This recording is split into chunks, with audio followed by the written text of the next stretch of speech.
Johnson, and this is Focus on Liberia. Hit it! From Cape Mount to Cape Palmer, Mount Nimba to Atlantic Ocean, Obomi Hills to Boakai, to educate, elevate, and promote.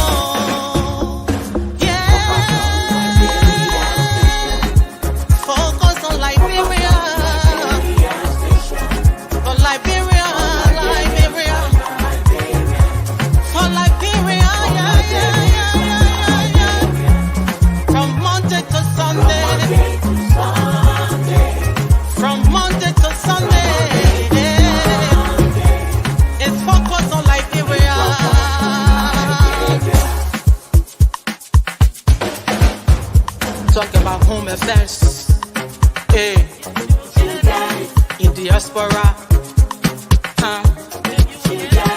current affairs, reliable information, history, talking about culture, politics, education, entertainment, business, sports, advertisement, articulation. Focus on Liberia. Focus on Liberia. Focus on Liberia. From Monday to Sunday.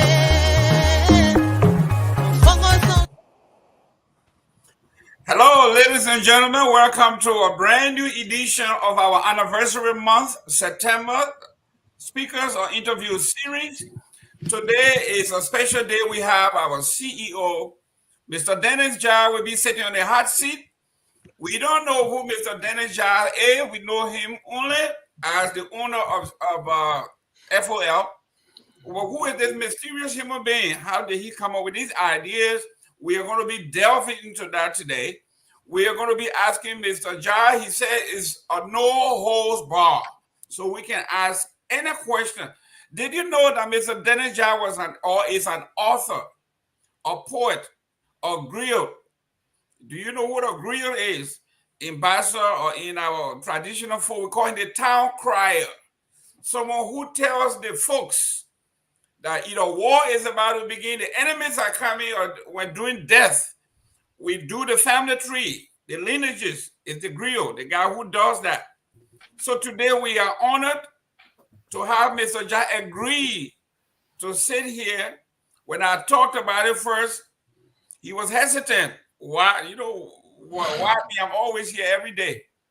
But then when he and I went talking, he found out that I didn't know much about him. So this is where we are. The first hour of this show is dedicated to the CEO, Mr. Dennis Jar. And to do this heavy lifting, I couldn't do it by myself. I got some of the giants in our business here. Mr. Michael Padmore is here to help me out. Our ultimate diplomat, Mr. Jimmy Eastman, is here to keep us in check. If we are crossing the line, going personal, Mr. Taiwo is here from Houston. Ladies and gentlemen, welcome. My co-host, Mr. Eastman, how you doing there? We introduce our guest last. How you doing, sir? I'm doing. Oh, okay. Mr. Eastman, you are there. You go. Okay. Thank you, Mr. Gamer. It's a pleasure being here as usual, and especially on a day like this where we get to host our CEO, Dennis Jar, whose brainchild has now blossomed into this whole network where we bring intelligent information to our audience, to Liberians, across platforms, across denominations, across political entities, and it's a great opportunity to shed light where light belongs. So it's a pleasure being here today, and I look forward to a very riveting conversation. Great. Ladies and gentlemen, please do us a favor. Share the show in your network. If you do, or you have done, please give us a thumbs up so we can know that you're helping us share the show. Mr. Patmore. Thank you so much. Thanks so much, Mr. Gaiman. It's great to be here. It's a great Sunday in the state of Minnesota. And I'm glad to be here with all you honorable gentlemen. Hopefully we can learn more about CEO and also delve into a little bit of politics. So it's good to be here. Thank you. Great. Mr. Tao from Houston, how you doing there, sir? I'm doing very good. And I'm glad to be here. Actually, I'm from Liberia. Okay. I'm glad to be here. And yes, I don't know anything about Mr. Ja. I mean, over the years, I watched him when FOL was in its infancy. And then when I found out that he was in Atlanta, there was an email that was attached to this, and I wanted to kind of make some contribution to some of the comments, and I tried emailing to introduce myself, but apparently maybe because things were so new, there were some glitches, and I didn't get a response. So I kind of just left it alone and waited until I encountered you, Mr. Gaiman. So I'm glad to be here to get to know who Mr. Ja is. Great. Ladies and gentlemen, without further ado, I'm glad and privileged to introduce to you Mr. Dennis Ja.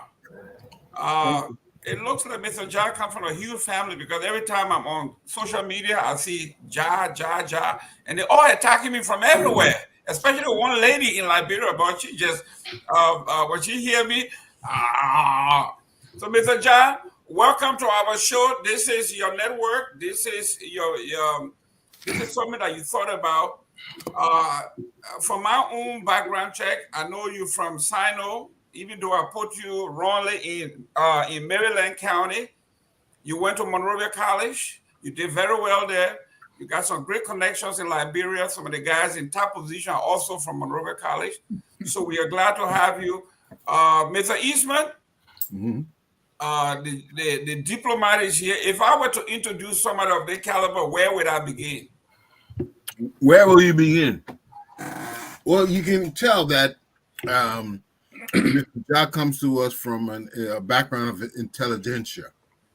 He definitely belongs to that group where they discuss the issues of the day, investigate, research, and keep abreast of the topics that affect us every day. So definitely Mr. Ja falls in that category in intelligentsia. He didn't get to be with us in LU. I know he would have been one of the culprits there who spurred on the difference in thought, the soup eras, the Sawyer eras, the Larrick and Toba eras. He would have been somebody down there in the trenches with us. But the war came, and that changed the path of all of us. So I think we will see Mr. Ja as an activist. He has not asserted himself to that role yet, but I do see him taking on that in the future. Great. Mr. Patmore, usually in our tradition, somebody does well, they're doing well. We wait until they die, right? Then we come out there and write all these spider stories about how great they were, how smart. Even the guy you've been talking nasty things about, and we say, do not say anything evil about the dead. So we fabricate these stories. But in this case, this is not the case here. So we are doing it in public, in full view of the world. Mr. Patmore, your take. Yeah, I think it's good. I think it's great. A lot of people know about FOL, but a lot of people do not know about the founders and how it started, where the idea came from, and the path they took to get here. So I think it's great. I think it's great that we get to highlight FOL and we get to highlight, the people that did the heavy lifting, including Mr. Ja, to get, focus on Liberia to where it is today, and hopefully where it's headed. So I think it's a great initiative. I hope that other people that are involved in other organizations do the same. Like you said, it's good for you to celebrate, the people that make such impact, while they can still smell the flowers, smell the roses. So hopefully that's what we'll get to do here today. Even though I believe 1 hour will not be enough, but we'll do our best. Great. Ladies and gentlemen, if you're out there, if you knew Dennis Jar, if you grew up with him, somebody's already said here, from the childhood they knew he wanted to be an electrical engineer and a mathematician. So still within the civil engineering field. If you have questions, you know who he is. Put a question in the comment section. If you want to call, the number is scrolling, call, and we'll go from there. Without further ado, Mr. Jar, welcome to the show. Thank you very much. Really, the reason maybe people would not know because when you cooking potato, the big one go on under. So I always like to go under, right? That's why I don't like to talk about myself, but I'm very happy and I'm pleased and I appreciate all of you taking up the time to say where we want to talk to you. The fact that even Jesus alluded to the fact that a prophet is not respected in his own home, right?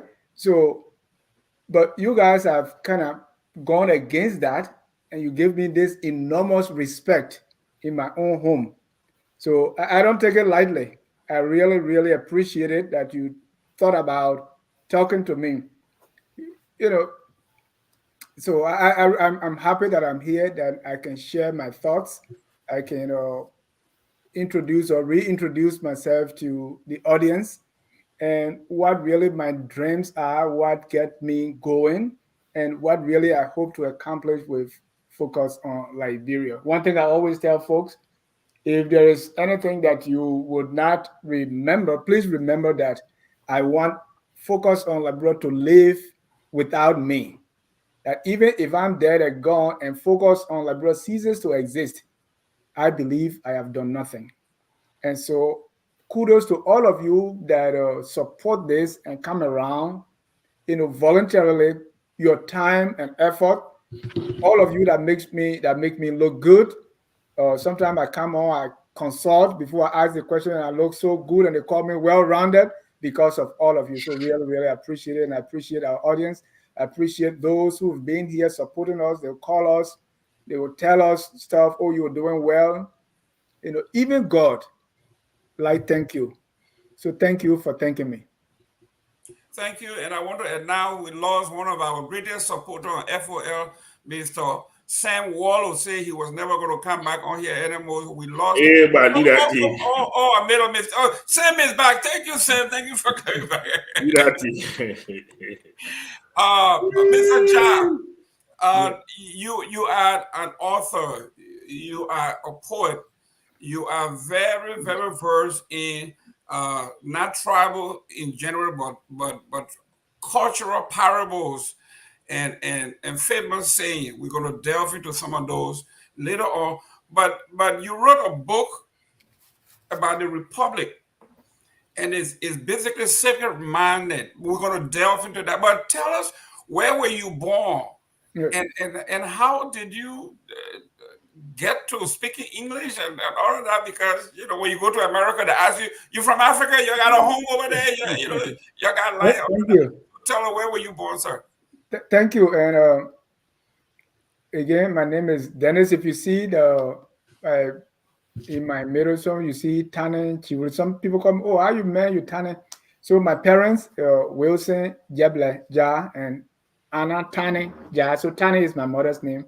In my culture, the boys are named after their mother. So Tane's son Dennis, my name is Chiwule, so it's Tane Chiwule, meaning Tane's son Chiwule, right? My sister. So my father had 14 children, 2 passed away, so we are 12 now. And he had 3 wives, but 2 at a time. So we have 3 mothers. And in my family, you won't know which mother, who come from which mother, because very close family. Even right here in the States, we still hold our teleconferences group chat. So it's like every day. Those of us that are in the States, we talk to one another. People back in Liberia, we talk. So yeah, so I was born in this little town called Dodwicken, all the way in Sino County. and it's Jiripo district, or people now say district number 2, right? And part of the that group of called Gribble, right? But Jiripo is part of, it's a subgroup of Gribble, and that's in Sino. So if Gribble occupy Grand Cru, Sino, Maryland, River G, and these are all different groups. So I don't know of any collective name in Gribble that say Gribble, right? Because every subgroup is known by its own unique name. So I'm Jiripo from that little area. So that group borders River G County. So if you go River G now, you have the Tiempo, the Kelipo, the Palipo, the Buipo. You will always find Po at the end, meaning people, group of people. So Jimmy and his clan will say Jimmy Po. Michael Po. So you always put that Po. So anytime you see that Po, that's what it means. Then I'm come from Dodo, so when you can mean on top. In those days, people live on top of hills for warfare. So most of the time you will hear on top of thing. So it goes on and on like that. So that's where I'm from. I was born in this little town. That's where I went to school. In the 1940s or 1930s, there were missionaries, American missionaries that went in that place, and they established a school, a mission school for orphanage. And so when we were born, we were able to go through that.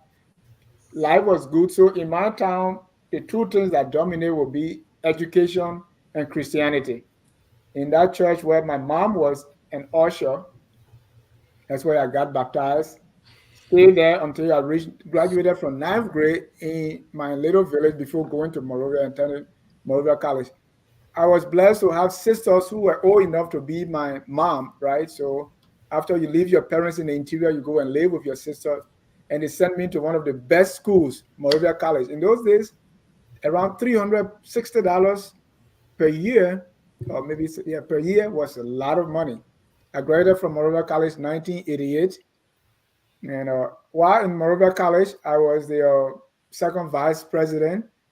At the end of the school year, I was also the chairman of the Social Science Club. We call it the Dr. Lucy York Social Science Club. And also, I was captain of the Meet the Challenge team. That year, 1988, we went to the final with St. Patrick's and we were defeated.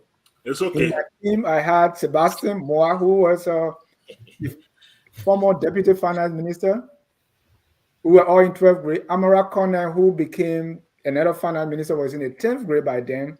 They said, oh, one guy in 10th grade, no history. So we put him on our team. I think he played one game.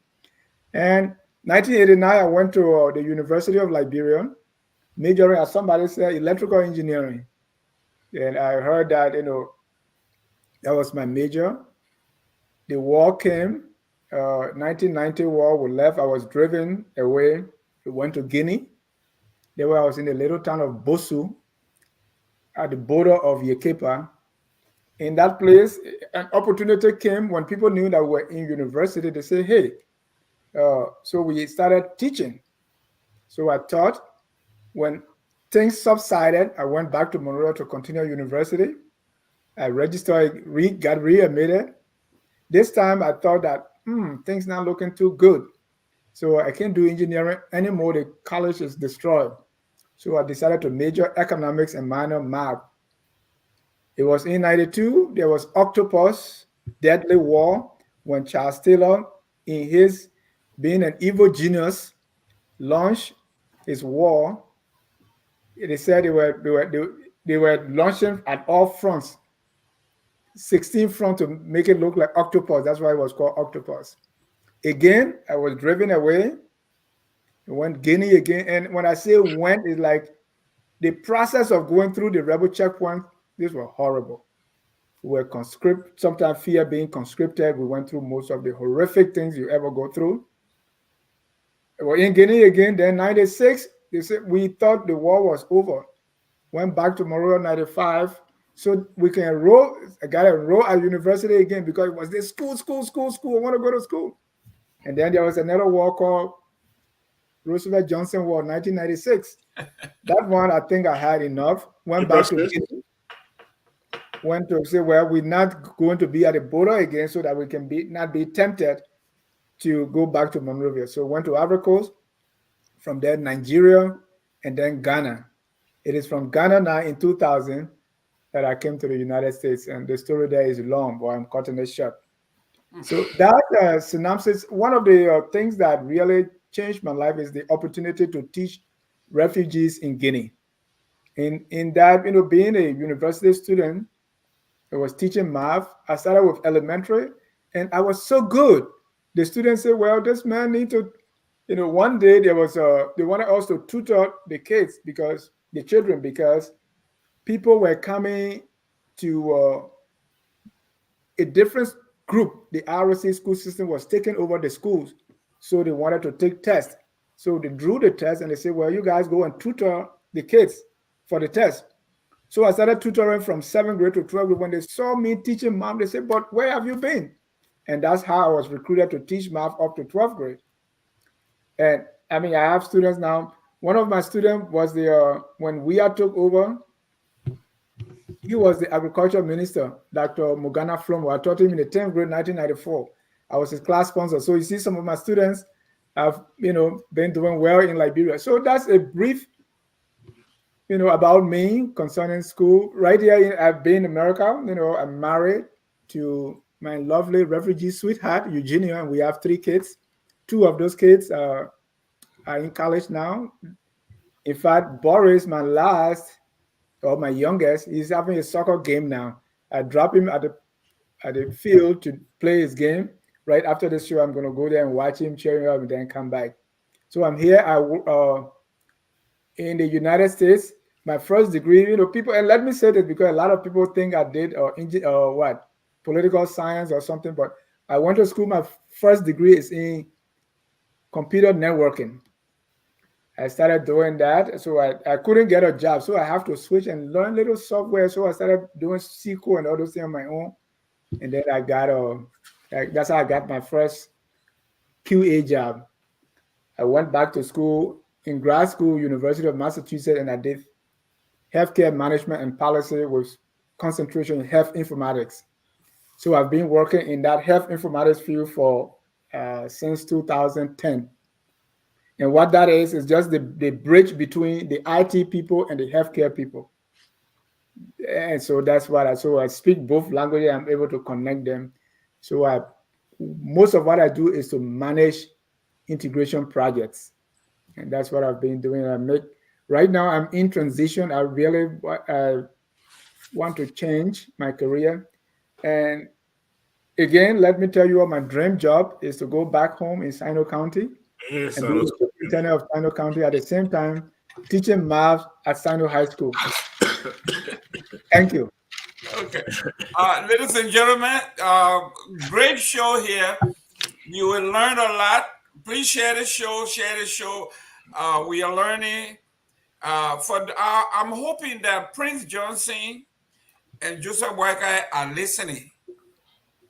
When I hear that we do not want to talk to anybody from the Southeast anymore, Southeastern this, Southeastern that, tell me, why would you look at someone like Dennis Jar and say, with all your qualifications, with all you have done, because you're from somewhere in the Southeast, you will never contribute to the onward movement of our nation? This is destructive in nature. That's just a political talk. I don't think they're talking serious stuff. That's just political. Well, you see, in politics, I think we're going to talk about this here. Words have meanings, and you at the time may not mean what you say, but your followers mean what they say. Mr. Eastman, your take and question to Mr. Jha. Yes, very good, Mr. Jha. Thanks for that brief history of your sojourn that got you to the United States. Now, you did say that you're looking to change careers. And if you do change careers, which career do you want to go into? Where do you think your calling is? Well, and maybe if my calling is to teach. I love to teach. So if I have the opportunity, I like to teach. And first I thought about teaching university, but my calling is to teach high school and junior high and just mentor people, right? I want to be to a place, in America, the work is so demanding. I mean, I was doing a job, I have to leave because I mean, even though I was making good money, but even my back, I mean, I would sit down for 4 hours without even knowing I'm sitting down. So sometimes I say, well, with all this, if I were home, I could be doing this and at the same time, coaching a little soccer team. Like in Bannersville, 1989, we had an under 14 soccer team called FC Juveniles. I could be doing something also in the church. I could be doing something in the community. So that's my heart, right? I want to be able to have a Socrates kind of school, right? I teach people under the trees wherever they are, so that they can. And I'm glad that I'm doing this, even as I mentor the FOL folks in Liberia. A little about writing, reporting, how you do these things. It gives me a lot of fulfillment. But I want to stay in healthcare a little bit, so that because I think so. I'm still kind of reading and doing and looking at things, but I want to get a little deeper in healthcare because most of the time what I see in Liberia is people look at just the technical part of healthcare, meaning you get the doctors, you have the needles, you have the machines, but what's about process improvement? What's about system thinking? What's about doing things to make things easier? Because Mr. Patmo knows better than I do when it comes to healthcare. It's just a matter of seconds. I Yeah. can live or die, right? So if Yeah. you can even declutter a hallway, you can save life than an X-ray machine. But I see the focus is always on, let's send a machine, let's do the surgery, let's do these things. What's about quality assurance? What's about process improvement? So I want to go a little more deeper in healthcare and health. Okay. As you can see, when I interacted with Mr. Jar, I thought he was a journalist, to be verified. I didn't know that he had any background. I thought he was a journalist. Mr. Patmore. Yes. So you're absolutely right, Mr. John. I actually sent staffers to a facility the other day, and I had to go there and actually tell them all of the machines you have in the hallway needs to be on one side of the hallway because they had it on both sides. I'm like, so what if there's an emergency and a car is coming down the hallway, so that zigzag you'll be doing, put everything on one side. But it's a simple thought process like that. Yeah. But yeah, my question to you, let's go all the way back. Let's go all the way back. So how did you get the name Ja? Well, It doesn't come to me as a Liberian name first, and maybe it just be my ignorance. So how no, did you get the name Ja? you are not ignorant, right? So the way names were formed, like what named after my grandfather, his name is Jawon, Jawon, but a nickname, so they call him Ja, Ja, right? And also, and I asked this question to many because I see a lot of jazz that I'm not related to. So I asked the same question: how did you? And most of them is the short form. There's also a Greek word called Ja, meaning climb, like up. But so Jawon is like go up and answer something like I'm trying to, and I'm maybe making it up because some of these names nobody even think about the meaning. So Ja is the short form of a name called Jawon. That's what we're using. Sometimes it gets there. There was a time when people came and wanted to say, "Oh, why can't we change it?" And sometimes you just stay with it, right? My father was over there, so he went to school because when our parents are born, they don't have first and last name. That's a Western concept. You are named after your mother. So my father is Jeble, his mother is Tomplu, so they call him Tomplu Jeble. Or his father is Jawon, so they can sometimes call him Jawon Jeble, meaning Jawon's son Jeble, right? So he went to school in the Kings Peter Williamtown area there, what people call Wete or Nana Crew. That's where he went to school. So when he got there, probably maybe his name was Peter Ja. when he got there, his professor, his teacher also was Peter. And it was so disrespectful to be you and your teacher to have the same name. So he changed his name to Wilson. Oh wow. Oh wow. Really? But yeah, that's how they jarred them. So it was just a short form. Oh, Jar children, Jar. That was his nickname. So that's what the name is. Great. Okay. Mr. Tao. Good afternoon, Mr. Ja. I'm grateful to be here on your platform and just listen to you talk. Some of the things you share, we are familiar with some of them, like running away to Ivory Coast or to Guinea and stuff like that. But I just want to know from your background that you just explained from uh, Monroe College to doing your networking and all of this stuff, what actually led you to start a platform like FOL, and when did it start? Like, what was the brainchild behind it? Thank you. That's a very good question. So if you are in Liberia, there are things that come to us naturally. So while growing up, I mean, maybe anyway, Patmo maybe a year or two older than Pat. But at that time, everybody wanted to. It's like the things that we see were what journalism. So you read news, or you are in your sport newspaper writing, and very early story writing. And I have a big brother, like 3 years, 3 years older than I am. David, so my family, we have four boys and the rest are girls, the 14, right? So we most of the time we're writing, we're telling stories. We started writing our own stories very early in life. It's just that in Liberia, sometimes you don't have the mentorship to show it to somebody and they kind of help you do it. It's very hard. And that's why I'm very passionate about helping kids as they send me their stuff. Oh, look at this. So it was doing these things. So this came naturally. We're always writing. And Mr. Gaiman talked about the listserv. So we're on the listserv, writing about like politics. We're arguing. Before Facebook, Yahoo listserv, where we went all day writing politics and everything. So naturally, my natural ability, if people were to, I don't know how they call it when you go to school here, that career counseling, maybe they were going to say, okay, do something in the social sciences. But when you're in Liberia, I was the second deuce, or Sebastian Moa. That's why I sometimes was the first, I was the second.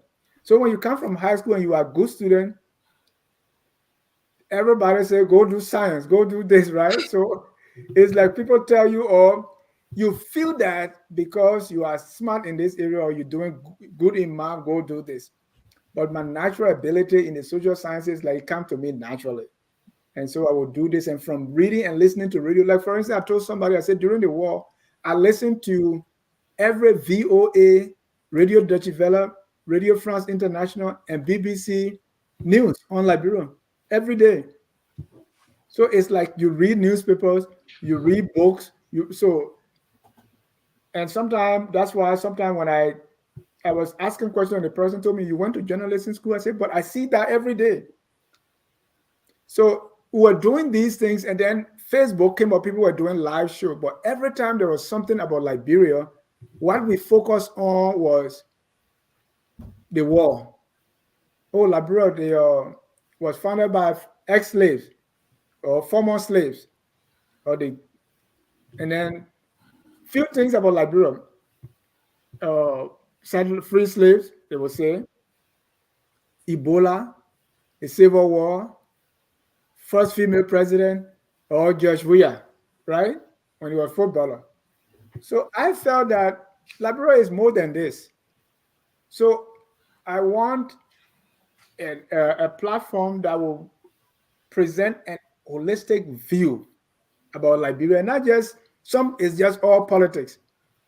And because I was always involved in these issues and someone who has a passion for teaching, somebody asked me like you're from Liberia? I say, yeah. Oh, okay. The place is okay now, right? Because there's no war.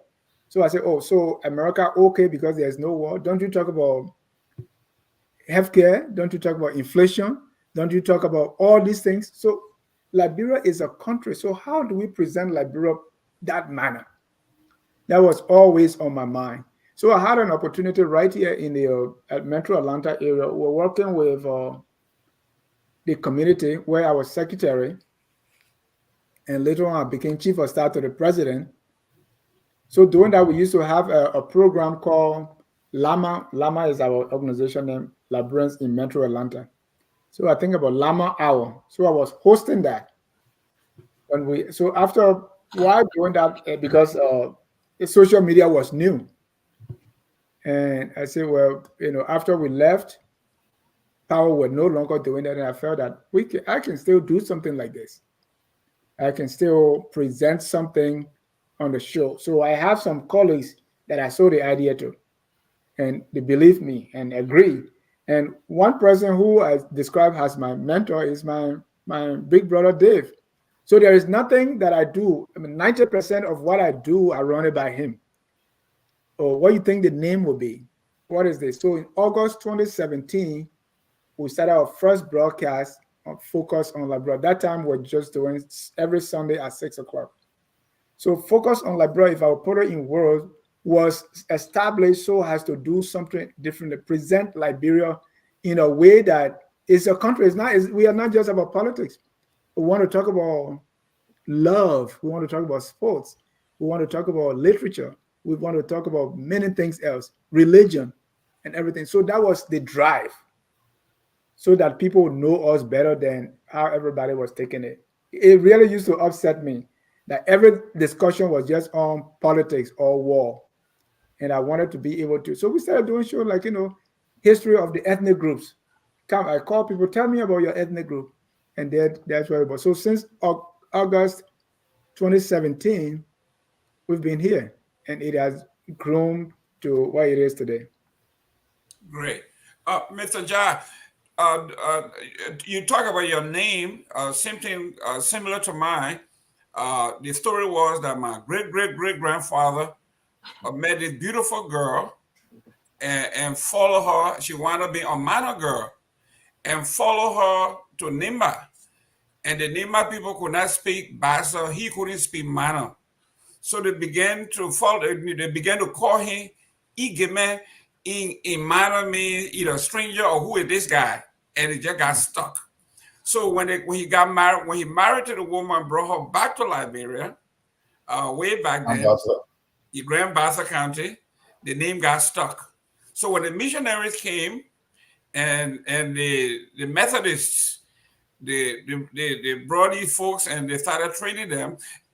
The guy who was spelling the name, all he could understand was Gayman. And he spelled it the Western way, Gayman. So the Igayman is a minor name. We have a linkage there. We forgot about our Bassa name, this beautiful woman enticed my great-great-grandfather and changed history forever. So yes, they spelled the name Igayman, they spelled it Gayman. And everything else in between got lost. So when you see me, the name Gayman is not a Bassa name, it's actually a minor verse. But let me ask you this question before I go to your beautiful wife that you married, why you made to marry her. Let's talk about fatherhood. Your influence from the little village you were born in, how your father's influence or the village life influenced your parenthood or your fatherhood today? Can't ask the man why he married two wives. Can't ask me a question straight, my man. He can't afford two. He can't afford one that two you're gonna get. Go ahead. Thank you. Some people when I speak, they say, "Look at you live around old people for so long." So my father, maybe I was born when my father maybe I was around maybe 40 or so. So he was a great man, my father, and I see him as a philosopher because he defied what everybody else was doing. In a village, in that place where people didn't really send their girls to school. My father had all girls. He had 8 girls before he had the first boy. So he was being marked by his peers because in the interior where life is about boys, right? So if you have your boys, you're able to join the society and be your boy when you're going for those kind of conferences. But if you don't have a boy, who's going to cut palm nut for you? Who's going to brush the farm for you? Who's going to be setting trap and fishing and all that? So what he did was to train his girls to be like men and send them to school, all of them to school, right? And so this was strange. And he always saw far ahead that time will come, education is going to dominate. So when he sent us to school, when people, even sometimes people were forcing with him about land and everything, he said, you can have it. I know my kids are not so much going to be worried about this because they're going to be educated. And people thought it was funny. But as it went, so being with your father, and that's why it's important, it shaped mine too, to be with my children. And a friend told me who father was a senator. He said, he called me Prazo. He said, Prazo, you guys are lucky that grew up with your parents in the village because it made you to sit with him. He tell you stories. You walk with him on the farm. You guys stay on the farm all day. The bond is being created and he's pouring wisdom. He said, but for us, my father visited my mom's house maybe twice a year at the beginning of the school year and maybe around Christmas to bring our Christmas maybe gone or something. So that was, so when and the way our parents then did it in the interior was like everything they won't really tell you that much. It's like you look and learn. Most of the thing was apprenticeship. Even if you were doing something and it's not bad, they look at you. For instance, if you're playing with a knife, there is a proverb. They say a sharp knife always take itself from the child. The way, but the way to say in Grebo is meaning if a child is playing with a knife, don't tell him leave the knife. When the knife cut him, he will drop it. Oh God. Right. So is that kind of training? Is that kind of training we grew up in that okay, when it hurt you, you will know what it is. So if you get that and you get other training and I put all together, so that really first of all make me to stay close to my children, make sure I'm the father in their life. Marriage is hard. Sometimes you want to run away, right? Because let us not be fooled by what we see on TV. Everybody kissing, when they go to the grocery, you see the man carrying a cart, but when they get home, when they go later say, take the trash, they say no. So everything is show, right? But your children is like, if you are not with your children, especially from the time the woman is pregnant to the time the child, and you are there. So my daughter, my firstborn was born. I'm like, how callous can people be?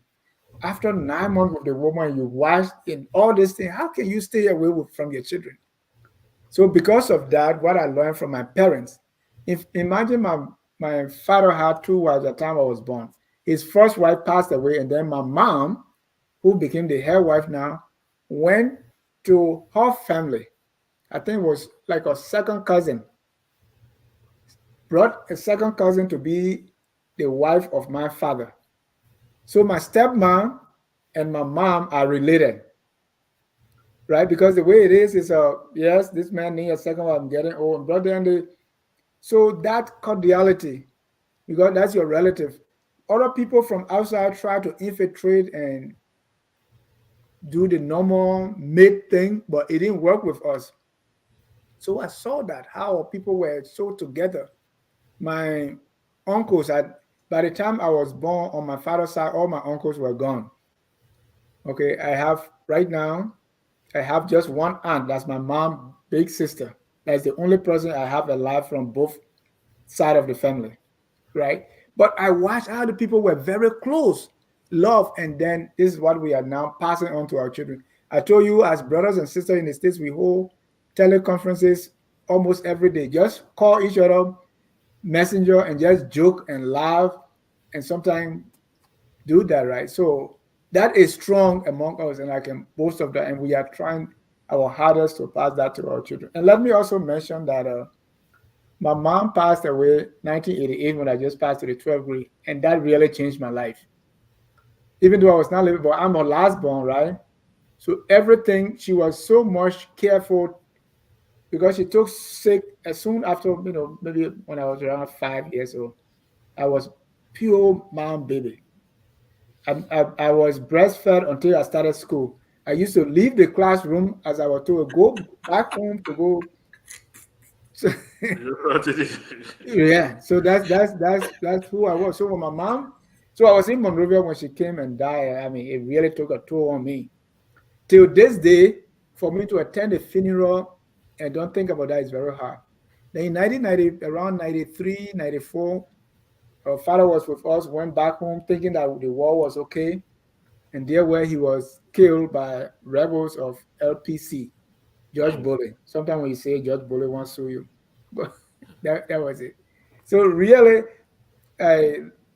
those are my story, and that's how, or to answer your question, that's the kind of upbringing that is helping me even today to shape what I do and how I bring up my own family. Great. Mr. Taiwo, Yeah. we want to focus on the family real quick. You know, I cannot fathom, and this is why when we talk about the American experience, the African American experience, I'm very, very careful, because we all on here grew up with our fathers, and we came into a society where single motherhood were permanent, or still is. So I'm very, very careful when I touch this subject. But when I see men taking their kids to the football game, the basketball game, and all of that, it touches me. Mr. Tao. Yes. You know, Don't be afraid to ask me about political issue. no, it's not. We're It's coming not to that. political. After the family, we're coming to the book. Let's do the family. The family is very important. So for me, the political issue, the basis for it is the culture and the tradition. And the question that I'm trying to ask you is that it may be related to family also, but it's from a cultural perspective, right? Because like I grew up in Monrovia, and yes, I grew up in a community where the very languages we were all from. We had a huge a Pella community. We had a big Bassa community, because like when you in Monrovia, that whole area, Bassa in other area forms that dominate that area. And then we had the Crown, which is pretty much a southeastern people. We had a small Gribble community that was just nestled between the Bassas and the Pele. And I didn't know much as a child. I grew up around a lot of Americans, and we were all going to school. And even in all of the training that they were giving us, there was one thing. There was this act of when my cousins used to come from the village and they come down, and I would take them to show them stuff. And when something go down, I come home, I'm trying to coach them. And then some of them were older than me. I come home and I'm trying to tell them like how to say, and they just say the truth. And when they say the truth, I'm like, oh, they're dumb. These people from so then when I went in the village in 1990, I stayed there for 2 years. That was when I actually really experienced the culture. I got to really understand it. This is why I champion on this network all the time. Our politics should draw, and the leadership should draw from our culture. You grew up deep in the culture and you were old enough before you moved to Monrovia.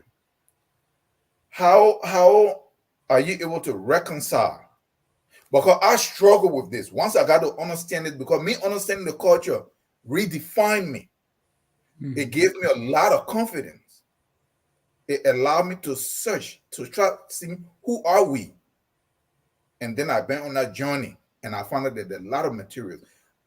For that reason, I struggle in school, not with the work, but when I see the lies and just everything that is put there in the indoctrination, I argue with professors and stuff, and some throw me out of their class. And how do you reconcile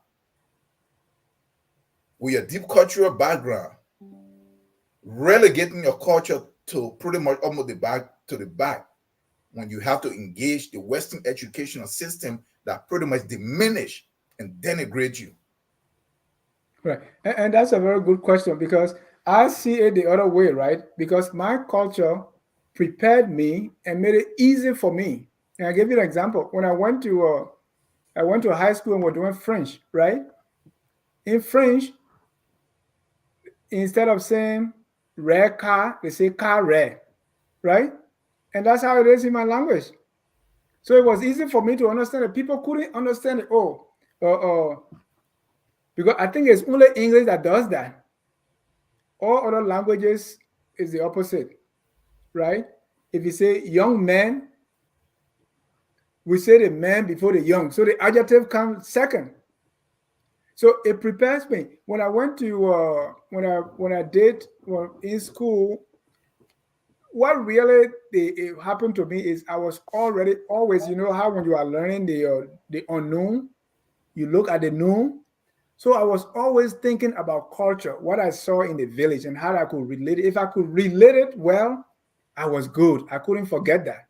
And that's what our educational system needs a little bit of retuning, because it tried to separate us from our culture, our upbringing. So like literature, if you talk about folklores and the different things in literature, all the alliteration, all these literary terms, I would think about my culture because I have it there. Except that we are not doing it, but that was the basis, that was the foundation. So it helped. When I look at networking, computer networking, I mean, that's what we do, except that it's done in a different way and we don't have words for it. To quarantine people, they took it from us. Because if somebody was sick, when you had smallpox those days or leprosy, you were put somewhere. So how people communicated with you? People did that. When they took your food, there's certain almost everything we saw when I was in school, I will always sometimes find an equivalence. So I did not see them as a diminishing. I saw it as building on. So when I'm about to write a paper, and that's why I drew most of it. When I'm writing a paper, when I came here, I came to this, even though I started university over there, but I came here, I was on refugee, started university 89, from one refugee camp to the other, came here 2000. So going to school, started at community college. But when I'm writing a paper, I use my knowledge from back home. If people were writing about something like, when we were writing about process essay, I want to do a process of making fufu. And so nobody could compete with me because that was so interesting. So I knew what to do. I always try to build on what I learned in the village, the culture. You talk of integrity. You talk of even the justice system, right? The legal system is from the interior. It's from my village. Because I still remember in my town, it was my father. There were three, because the town has three major quarters. So the three persons from those quarters, sometimes they sit in a regular gathering in front of my father's house because they will visit each other. And whatever was decided there, if they went into a bigger meeting, that was it. Almost like the electoral college system here. So these people borrow from us, except that we don't see it. The way we have council of elders, one person the chief alone did not make decision. His decision was based on what he was told by his council, right? It is the corrupt system now that trying to tell us. But if you look deep into what the Western system trying to teach and trying to portray, is the same thing that we learn in the villages, except that when we went to school in Liberia, they told us they were no good, but I knew better. To say Great. this is the foundation. Great. We're going to be going to your book, but we cannot talk to you without talking about your love life. And the person that we start out of, I think it got to be done diplomatically. Mr. Eastman, are you there, Mr. Eastman? Who did this man fall in love with, where and how? And why that particular woman? Can you ask when it comes to love? I don't want to be too brazen. Mr. Eastman, you're the diplomat. How do you ask those kinds of questions? Okay. How did you find the love of your life, Mr. John? We're on a refugee camp, right? Bishop Mawia started a school called AHEAD. The AHEAD is an acronym, So he started the system. So I was in this school or doing agriculture for a year program. And Dr. Edison Pajibo, who's now or sometimes on this network, he taught Yeah. me education in that school. So taught education. So it was a 1-year program, and the person who's my wife today was in the same school doing community health.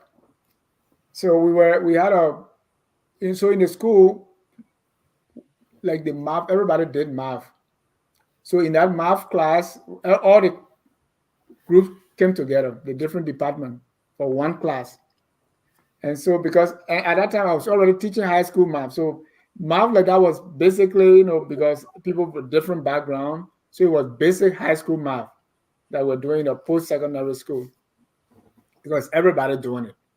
So this is what I was teaching. So in that class, by the time we took the first 2, 3, in fact, the instructor said I was exempted from doing the course. So sometimes I would go. So one time they asked, so I went on the chalkboard to solve a problem. And my wife now saw me and said, who this guy solving the math? Because women are always afraid of math. So by the time you do math, everybody think you're so clever. So, and then she said she noticed me, and I too had noticed her. And so, but in our culture, it's not good to, so my brother's girlfriend, so because I didn't do anything, right? We were just there in the classroom, and my brother and I and my other brother, we had 3 brothers who were kind of new, so everybody knew that we were there and we were smart, so kind of people started talking about us. And so when I felt that it was a time that I find somebody, and then I discussed this with my brother's girlfriend. He said, yeah, I mean, there's a girl I've observed. She lived behind my house, and I think she will be a perfect one for you. I've seen this girl before, and I was kind of attracted, but I didn't say anything. I didn't want to rush. And so when the sister-in-law was making the recommendation, coincidentally, it was the same girl. And so the rest is history. We got married in Ghana, and then we met 1997. The chick that will grow into a rooster. Even from the egg, you can spot it. So we met 97. By 98, it was enough. We got married, but it was very simple. Very simple marriage. Went to the court, got married, and then the next day we went to our church. The pastor blessed it.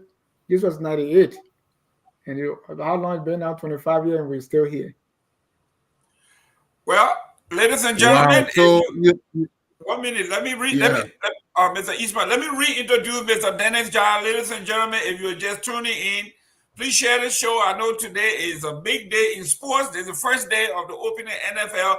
And go Miami Dolphins. We just defeated the Jacksonville Jaguars. Great game. But listen, Mr. John, love story. We're talking about your academics, your upbringing, culture, and all that. And that's great.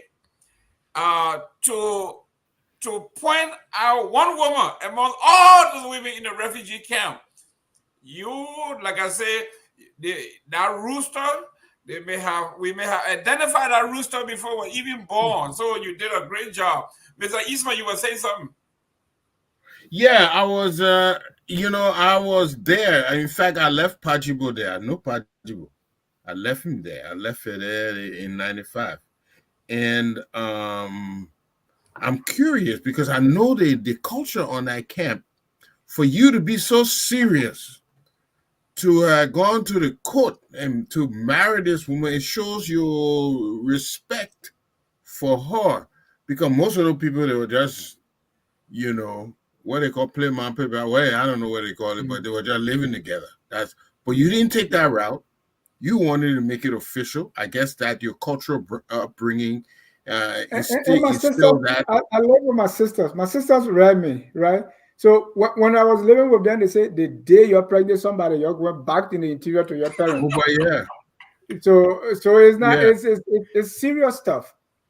Yes. But so how did both of y'all come to the States? How did that happen? Right. Thank God for the resettlement system, right? So Right. it's through that we came here one after another. And when we still, and this, we had all our three kids right here. We live in Pennsylvania, had, had our two kids there, later on moved to Massachusetts, had the last one. And then when I felt like I had little more money, I thought I was going to retire. So I came to Georgia. But then not knowing I was beginning life all over. Wow. That's Well, a joke. I was not Mr. retiring. Mr. Padmore, real quick, talking about the Western culture borrowing from our culture. When our folks, our cousins, we call them the Up River folks, you have something they call what they call a shotgun wedding, huh? Isn't that the same thing? The people in the village say if you pregnant somebody's daughter, you moving, not you wouldn't go in there, but you will move into that village and compensate that person by living there and making sure so you better don't do it. Yeah. Isn't the same thing the folks is just protecting what they own? Yeah, you gotta protect the future of your, and you try to build into men, that that model of being responsible. So if you treat men, if you treat men, yeah, then you'll be man. That's But, great. Mr. John, so we've talked about the past. So let's talk about the future. Where do you see what's your vision for FOL? Moving forward, where do you see where we are right now? Where we'll be 7, 8, 9, 10 years from now? 7, 8, 9, 10 years from now, I want to have a radio and TV station in Monrovia. Not only on the radio, because it's the I don't know if let me put on the screen maybe so this can become a little clearer, right? The vision is to be the most educative and informative media institution that fosters knowledge and curiosity about Liberia. The mission is to create a more enlightened and informed Liberian society that attracts the world. And we're going to do this believing our core value of truthfulness, accuracy, credibility, fairness, and respect. One thing I see in Liberia is there's high level of, and maybe I want to choose my word carefully, ignorance. I was just listening to one program and somebody told me, say, no matter how big your followers are, how plenty, you can have 10 to 20,000 followers, you can still be an ignorant person being followed by 10,000 ignorant people. So to really break you see now our culture, where entertainment has taken, the central stage where everybody follow nonsense. I alerted to a network where somebody there is a security briefing to the president, and someone took that with the names of the list of people, and they took that and they put it on TV, and they're reading it, and it's supposed to be news, and you're supposed to be clapped for because you are able to penetrate the. I don't know how you call it, Jimmy, that espionage or what. If you can take the country's security, the briefing, and read on, and we no longer look at things that we held dear as anything anymore. As Pierre Lumumba would say, we kind of celebrate thieves. We glamorize what is ugly. So to be able to penetrate in this society that you want an informed and enlightened society is a tall order. It's a tough job. Who's going to listen to you if you are saying the truth? If you are talking garbage, you got people. So to do that is like to be consistent. So in 10 years, we want to keep doing what we are doing, educating the people. There are so much I've learned on the History Channel. For instance, we thought that the people came and gave these people names, King Peter, Long Peter, not knowing they had those names 100 years before even the settlers came. So a lot of unlearning and learning to do. But if you are doing it, it's not attractive, it's not cool, it's not sexy. But we hope to do that. We want to keep doing that.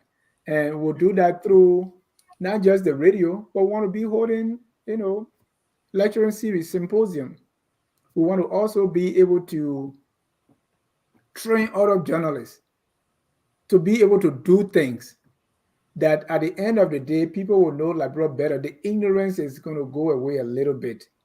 Because sometimes the ignorant is not among people that don't know much, it's among people that know a lot.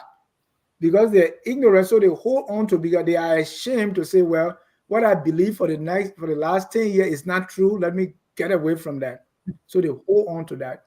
We are ashamed to go to somebody and say, well, Mr. Padmo knows this, so let me ask him. No. So because of that, our core is to educate people. If Liberians are enlightened, if Liberians can make choices, better choices based on what we teach, I'll be a happy person.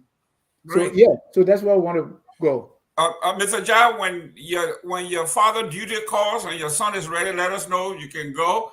But before we transition to our next subject here, what you were saying makes sense. This morning, a friend sent me a video of a gentleman by the name of Prophet Key in Monrovia.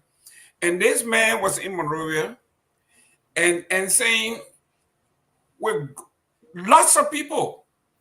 And he said, honor clothes or honor clothes. I'm paraphrasing. Honor clothes or honor clothes. And all the women say, honor clothes.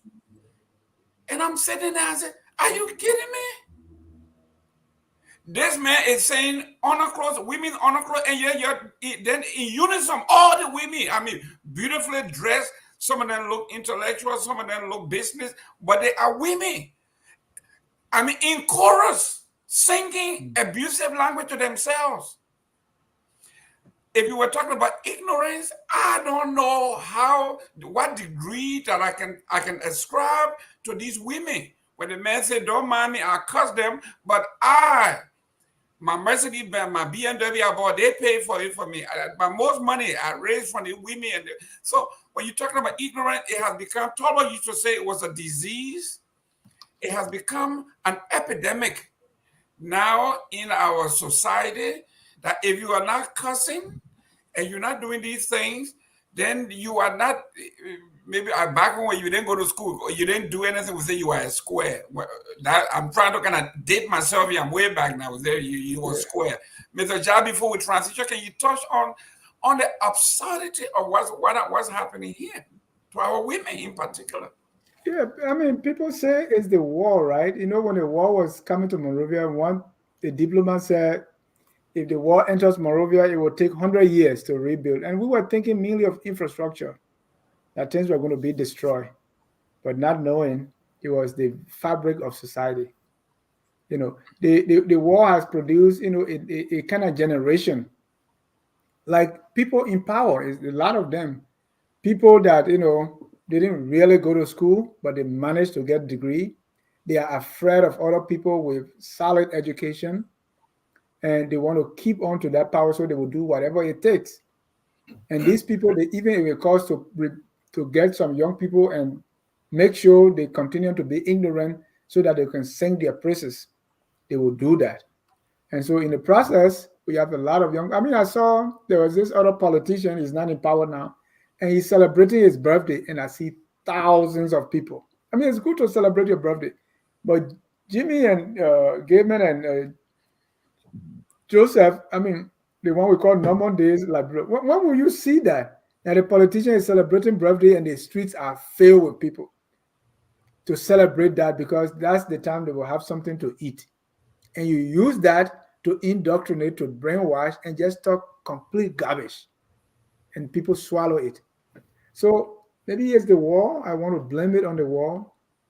And I wrote on my blog before, I called Nobody's Home. You know, when it just like during the trans-Saharan slave trade, where the strong, the most energetic men, they were taken away, and so they left behind the weak, the old people. And one guy broke how Europe underdeveloped Africa. That was his argument. And the same thing happened. I mean, if you look now, almost every family member, maybe the gem in that family, the cream, is out of the country somewhere. So every family, because the family is the basic unit, so just think about that. the most enlightened person or the most educated or the wise or the person who normally will keep the family together, that person is gone out of the country, either in Europe, America, Canada, Australia, somewhere, leaving behind, people that don't care. And so if you put all that together, we have a country now where a lot of the people, need a little bit of education, a little bit of home training, a little bit of something. And somebody can be maybe arguing about a cup of water, and the next time is fighting, and somebody can die. People use to waste water on us, in their car. This time you do it now is death. They will grab you and kill you right there. Wow. So things are just that way. And what scares me is things don't seem to get better. Things just getting worse when it comes to how people behave and how we approach things, the education, the understanding. If people were employing their relative, that is not going down. It's getting more and more. So the very fabric, talk about all the shows. There was somebody who was on Focus on Liberia, and they were doing something right. They said, well, I'm leaving, I'm going somewhere where, because you guys don't allow me to curse. So the person went somewhere to another person was doing a show here. He said, I'm in so much straight jacket, so I'm not getting viewers. I want to be somewhere where, the fries and the G's, things that are unconfirmed, you can assassinate other people's character. And that's fine because it's going to bring viewers. So that's where we are now. And it still got few people that can be that lone voice. And that's why I'm hopeful. Excellent. That it's going to get better one day. Mr. Great. Gibman, Before you go, for like 1 30 minute. seconds? Yeah, 1 minute. You got next. After Mr. Taiwo coming, Mr. Ja, I'm going to have Mr. Padua ask you your opinion on our first number one, which is President Boakai's trip to Asia. We discussed that. And then after that, Mr. Taiwo going to take on number two, which is the legislature suspend the budget. But before we do that, Mr. Taiwo, go ahead real quick for your 30 seconds, because I want to ask you about the civic duty. He wrote about it. We want to touch on it. Go ahead. Yeah, gentlemen, and to all of the Liberian people, and all of us that here, we are old enough, we live in Liberia. Even I don't remember much of the Turbo era, but I knew that things were normal. We ate, things were fine, and then when Dole came in, things were going down, but it was not so bad. Things were normal. The parents could work. In any society where the socio-economic structure is turned upside down, parents are supposed to take care of their young children, right, to raise them. But if you have a society in which the parents lose that position, like in Liberia, where the children are the one not going to come and take care of the parents, the parent can have all the good advice. Children usually really not going to listen to a parent that they're taking care of. Because I was in Liberia after the war, and then I went back there and I started to observe. So this is what you are seeing. This is what we are seeing in Liberia. When the social structure switch upside down, where the children are taking care of the parent, what are you going to say to them? That, oh, you're going over there and you're stealing, or you're sleeping with all those men? They just brought you a bag of rice, and now you are eating. They just poured zinc on your house, and now your room not leaking anymore. So what we are seeing here is that a messed up governance system that take away, that not creating opportunities for the youth. Once that is the case, a friend was saying, all the girls, they're prostituting, all this stuff. He came from the US here. So was sitting at a place. I said, look at those beautiful young ladies. In America, you can't even talk to them. If the economic system was different, they wouldn't even speak to you. So this is what we have. And so it should be our job for us to do our best from every area. That is why I hold the US group, the diaspora group, so responsible, that they go over there, they join, they loot the country, they come back here. Something must be done so the socio-economic condition of our people can be changed. That is the only thing that will flip that country back over. It doesn't, no matter how much teaching you can give, it's always about bread and butter. After you teach them all this stuff, then they're hungry. Then they can't go to school. They don't have a place to sleep. All that teaching will go out the window. Thank you. Mr. Ja, real quick in your book here, let's talk about a particular passage you talk about. You say the nation's praise songs. You talk about praise songs. The praise songs are basically an announcement to the world declaring that it was free from physical control by other nations or institutions. But a few days ago, we saw the article in Liberia from Mr. Vanderlag Patrick's, where he said the LDEA is being run by a gentleman who is a full-time employee of the U.S. Embassy, and this was confirmed. So here he is saying we cannot claim independence when our nation is being co-run by the colonialists. Touch on that, then we go on to our local politics. But this was very important when I read it. When we sing these songs like the national anthem, all of these things, declaring our independence, nobody gonna control us. And then just before I scheduled for this article came out and it was confirmed that yes, the gentleman, Mr. Peters, is a full-time employee agent of the U.S. Embassy. How he got appointed to running our LDEA is now a serious question in Liberia. Our independence, our praise song, Mr. Ja. Right. I mean, that's a different issue that Patrick is raising. And I've not read the article because I mean, to say country is run by colonialists, I don't believe that. I believe Liberians. I think the reason that if he's not qualified or if he's not supposed to be there, the reason that got him there is not because of America. Somebody appointed him. Maybe somebody didn't do the proper vetting. So really, I don't think it has much to do with America or colonialism or anything of that sort.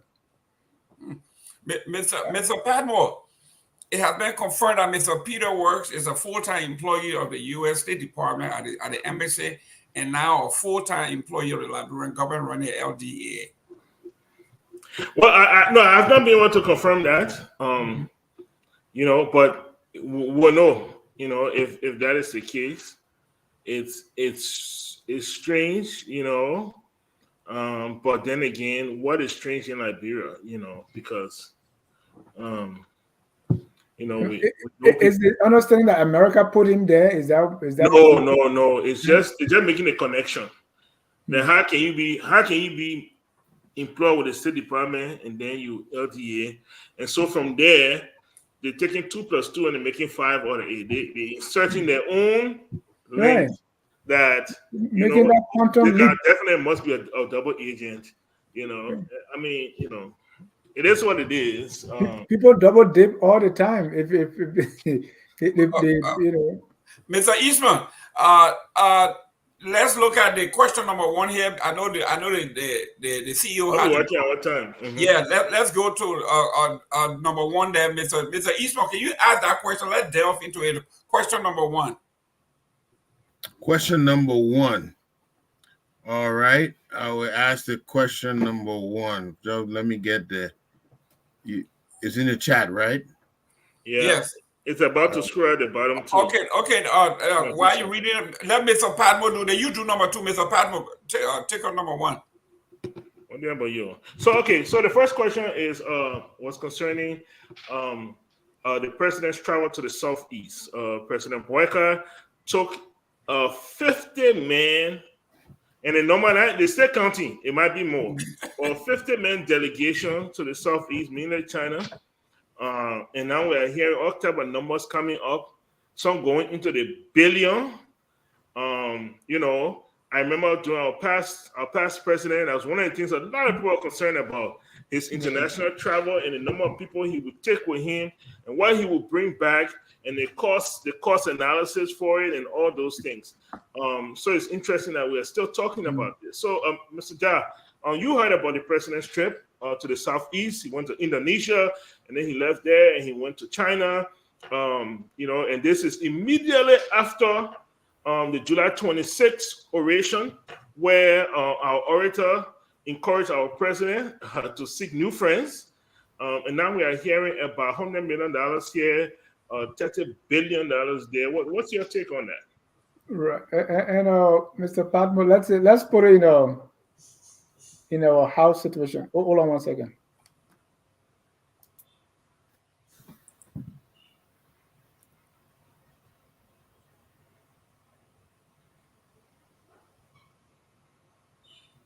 Let's take our own household, right? If you, Mr. Patmo, if you leaving your house to go somewhere and go look for money, whether you alone go or whether you and your wife or the children or you bring all your cousin, your go.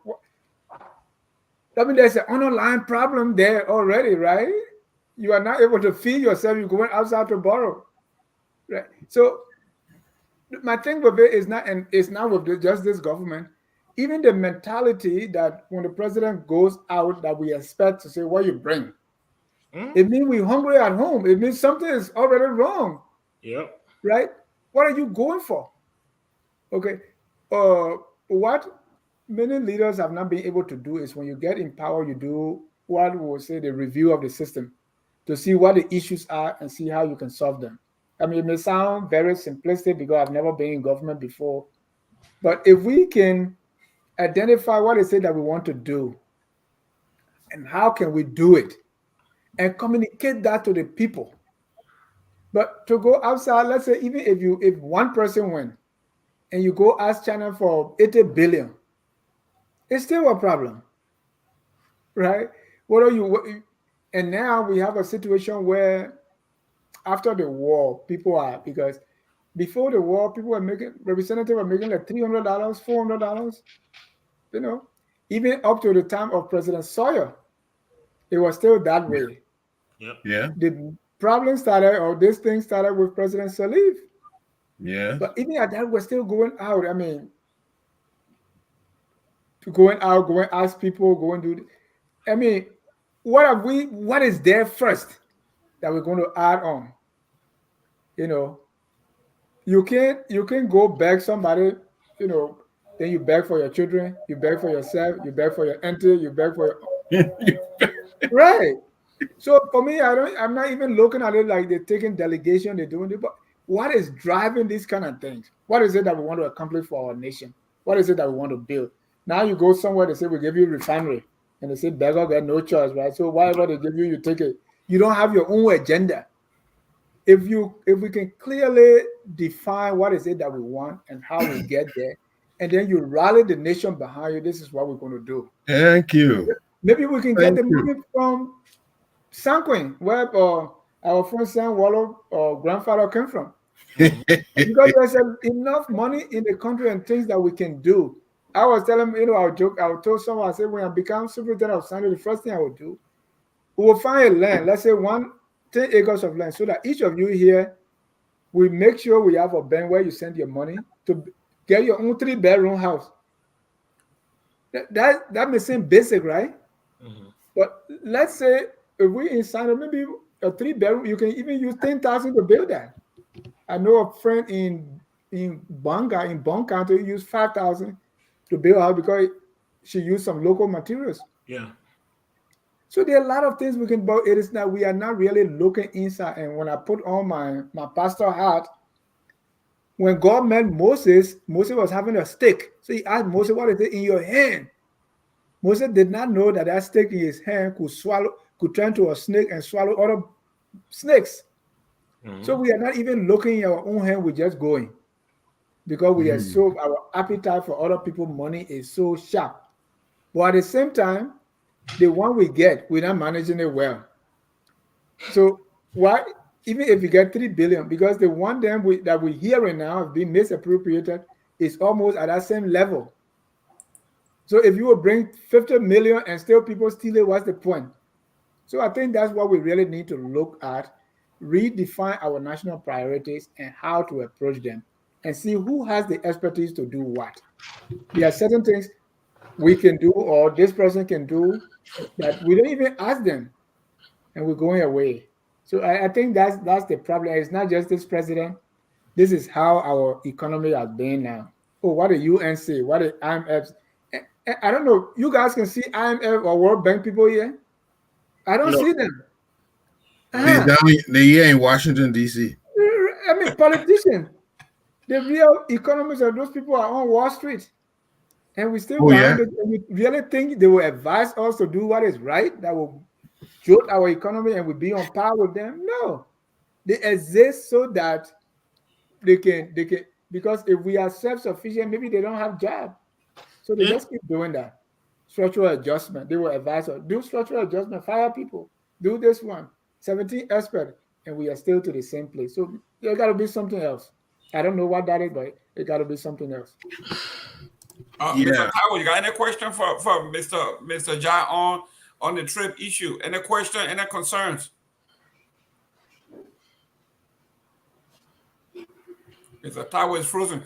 Mr. Taiwo, are you there? Yeah, I'm here. Okay. Any question, concern for Mr. Jai on the China trip?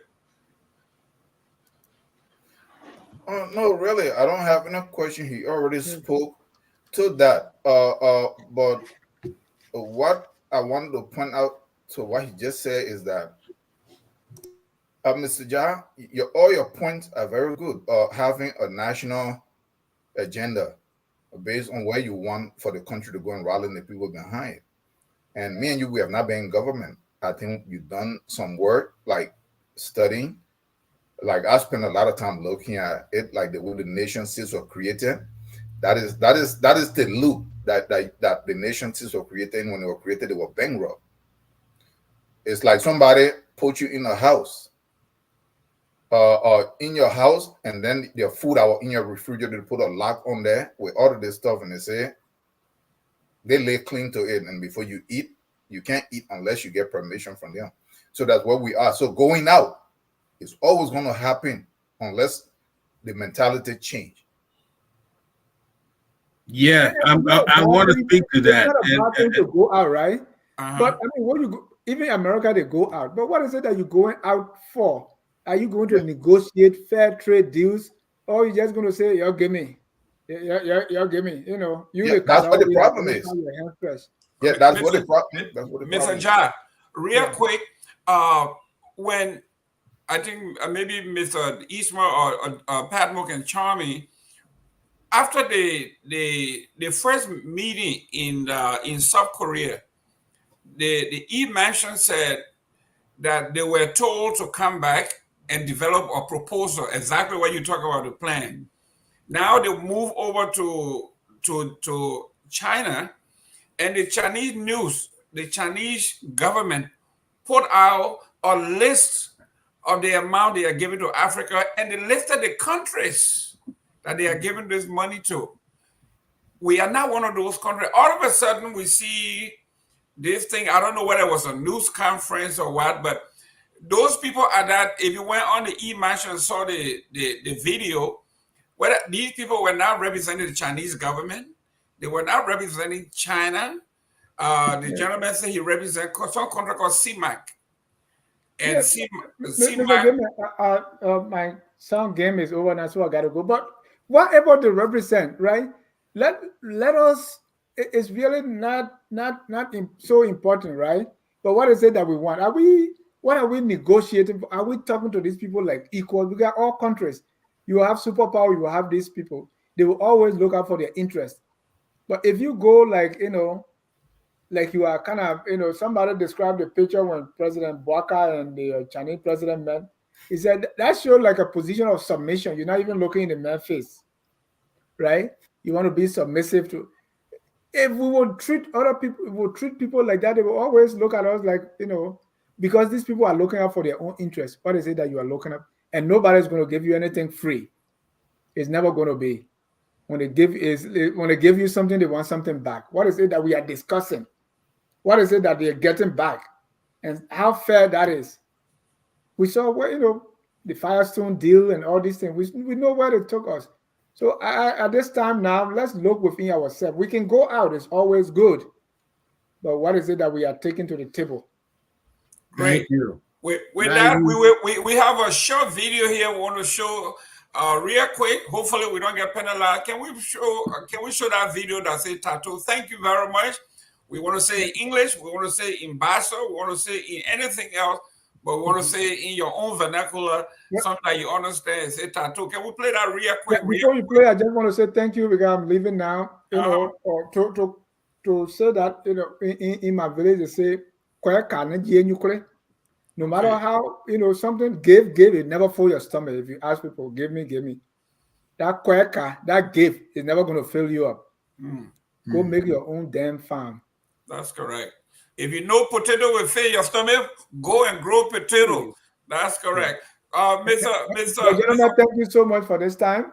Thank you. I appreciate it. Let's do this quite often, right? Yes. You know, I'm like a drum. I never talk until I'm slapped. Good. So you guys slap me and you got me talking, but I appreciate it. God's willing, I'll be back. We'll continue to beat that drum. Can you play that video real quick, please? All right. We'll continue to beat that drum. Thanks. Thank you. We will continue to beat that drum.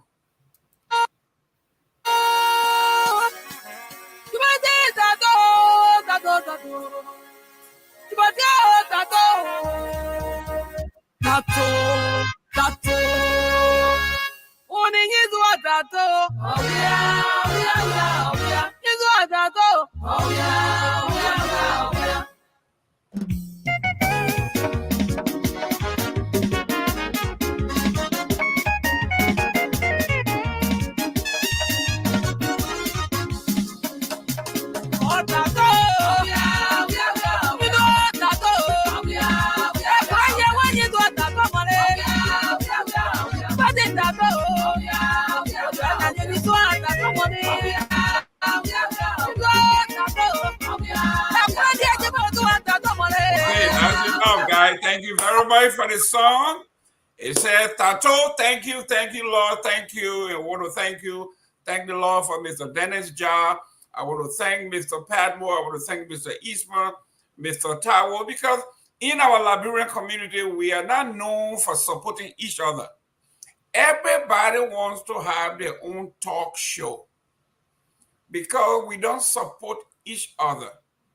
So when Padmore made a commitment, Mr. Eastman made a commitment, Mr. Tawo came, it tells me that we are getting somewhere. Collectively, we are getting somewhere. We cannot, everybody cannot be, when you go to Bassa, and we got all Bassa people here, and what the man named Mr. Jack Klein said the same thing. I don't know why these Bassa people don't put 5 towns together, and you got a big town, but every time you go to, they got 5 people there. One guy is the chief. So when the rebel came, they took over Bassa in one day. There ain't no fighter there. He said, but they didn't want to go to Nima or Bong, where the towns are 500 to 1,000 people. So this is what we are saying.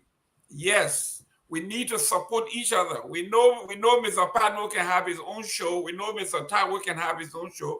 We know Mr. Eastman can have his own show. But collectively, we can do better. Now, Mr. Padmore, let's look at this. How is this even possible? Is it plausible deniability? Is it possible that you went to ask for budgetary support and someone tells you we will build oil refinery in Bassa where there's no connection to oil? I don't know where they're going to get the oil from, when they take the oil from China and bring it there. So we know that this was pure fabrication.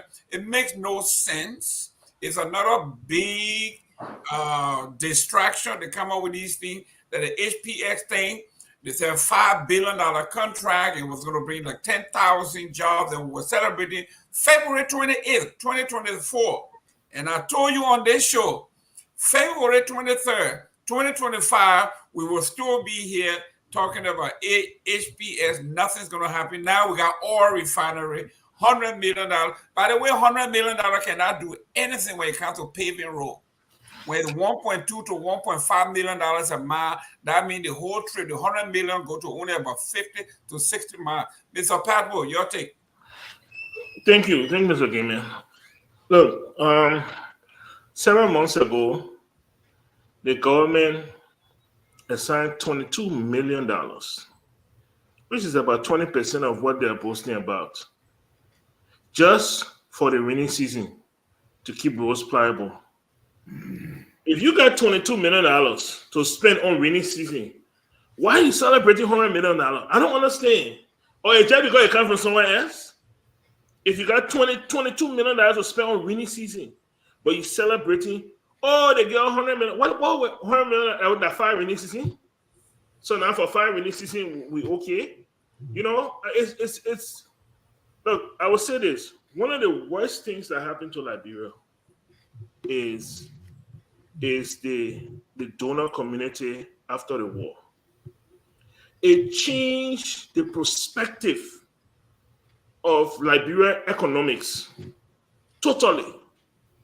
Since the war in the United Nations and all these people came to Liberia, it's like we lost the ability to think. All we want to do right now is a rare proposal. That's our life. Rare proposal. Go look for money outside there. As if to say people don't have things to do with their own money. You know, we're not even offering anything. We're talking about feeding ourselves. How about you take 30 billion and put in agriculture and change the whole agricultural landscape of Liberia? You said no, we'll go build oil refinery. You want to run oil refinery?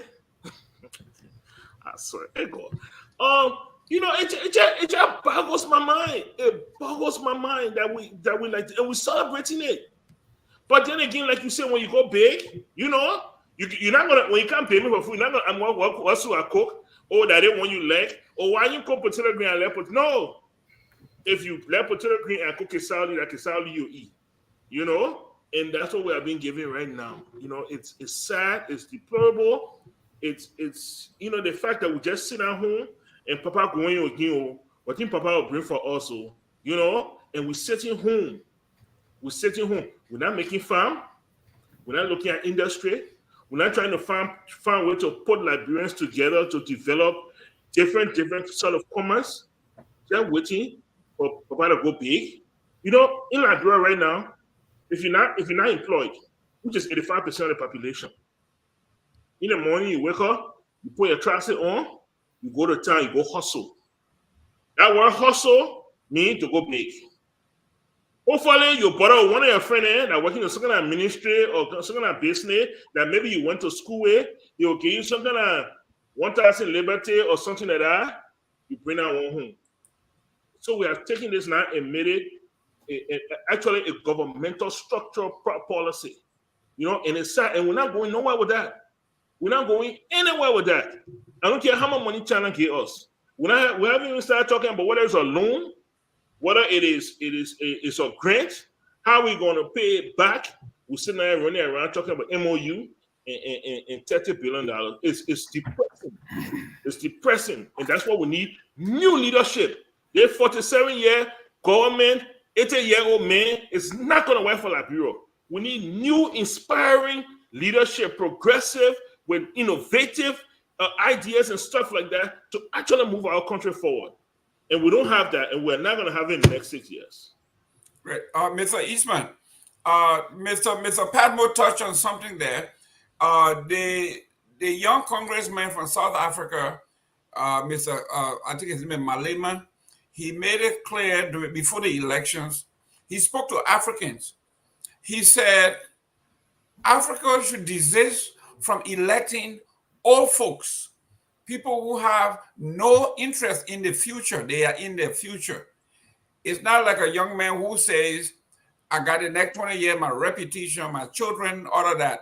These people got no stake in the future. So here we are with Joseph Boakai. If you listen to what Mr. Gonglo just wrote, he was a strong supporter of the president. That everything that has to do with the Constitution, the rule of law, transparency, you name it, this president had deliberately violated everything. Mr. Eastman.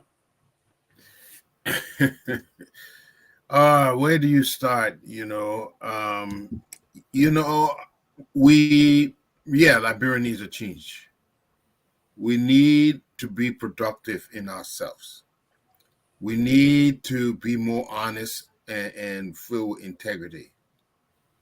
But those things we're talking about has to have direct relationship to your culture. If you notice, Mandingo people in Liberia are doing much better. They are the merchants, even the Fulas. fools are very wealthy. Why?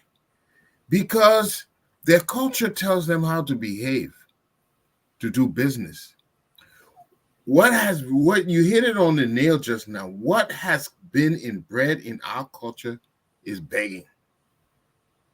I can even remember when the thing started at one time. It was the first war. And I took a peek inside. I went there. I said, my man, how you managing? He said, my man, you just go, you see your friend and you try to help you. That's how we managing here. Because those days, nobody was getting paid. There was nothing. That was before all those NGOs started coming. So our culture now, one of the things is to beg. The other one is to not be genuine. Everybody wants to be minister, head this organization, head this plan, and they don't know how to do it. But they won't be paid for it. And there's no penalties. I went to a meeting. We wanted to do the digitization of the Liberian government. I went to a meeting and they didn't want to. We were just supposed to talk about what are the things you need if you're going to do this digitalization. We ain't even talking about contract, nothing of the kind. They do not want certain people around them. Only for that whole project to collapse. I'm like, what?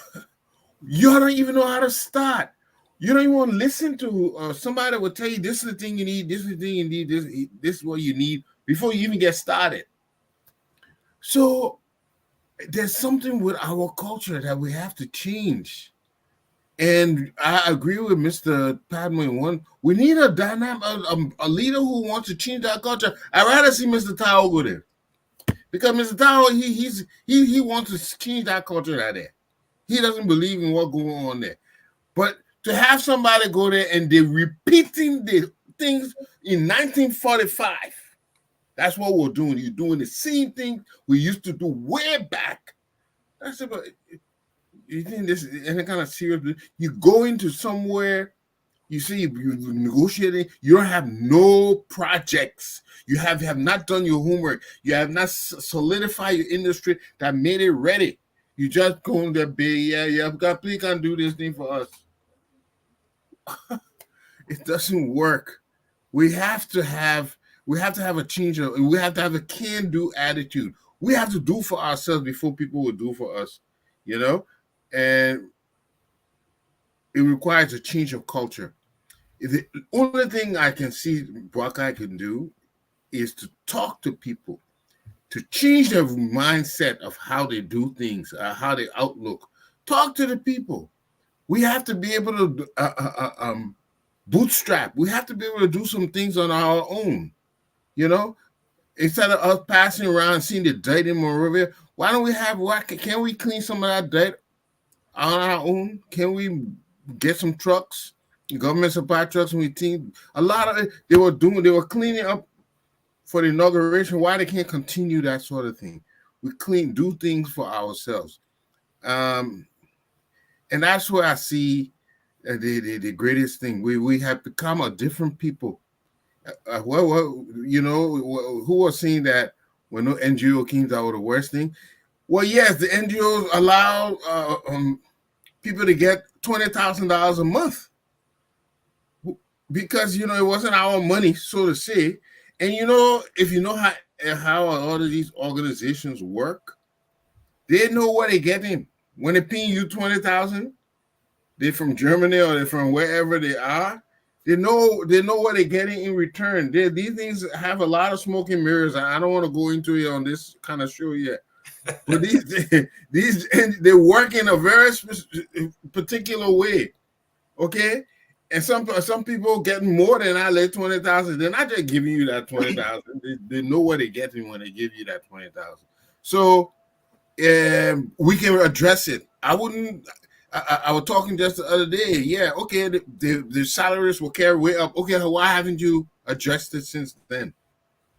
We are trying to address it, but you still see, people making $15,000 a month.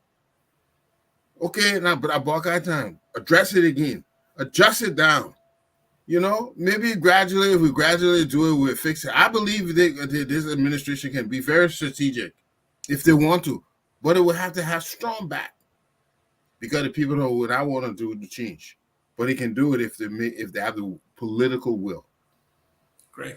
Mr. Tao, Mr. Wallow is concerned here that people thought the president wasn't coming home with anything, and he didn't bring anything, but he brought MOU, and now we are shifting the goalpost.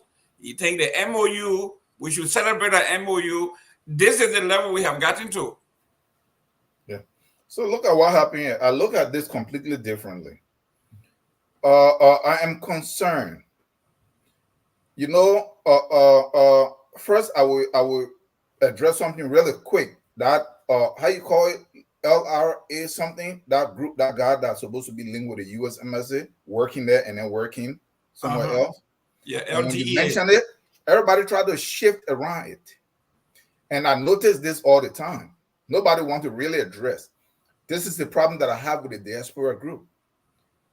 Everybody that is from the diaspora that dominated the government for 18 years and 19 years now this year, they are all double agents of the US or of Britain or France. You don't have to, you're not calling to a meeting for them to say you're a double agent. The US don't recognize dual citizenship. Forget about all the other passports that you will hold. You swear allegiance to the United States and you serve their interest. So, Mr. Gaiman, what that person said, if you hold a US passport, you go to Liberia, you're a senator. When Uncle Sam call on you and say, HPX is coming in, I need, and you have top people like Finlay, them that live here, that probably hold document that went to school here, and all these guys, and they said, this is what we want, that is what you're going to do. This is where we find ourselves. That is why, in order for Liberia to actually really move forward, I'm here too.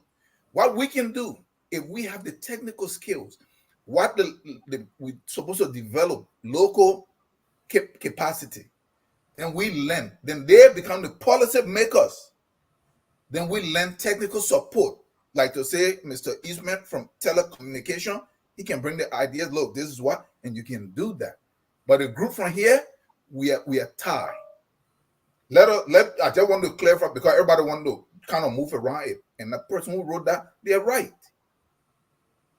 They're right. These powers, whether it's China, whether it's the United States that is strongly influential in Liberia, they are not joking. You are living in this country and you are watching. The US, the Western empire led by the US, they're fighting for their life. You are living in an era where you see power shift is taking place, where the Western domination is diminishing and Asia is rising led by China. This is a real battle, and the last battle will be fought in Africa. Their positioning, as we are saying, as we are speaking now, they're opening all kinds of bases. The Europeans led by the US, they are already redistrict boundary Africa off. You see, people are not following these things in collaboration with the Arabs in the north, where you call the Sahel that you keep hearing about.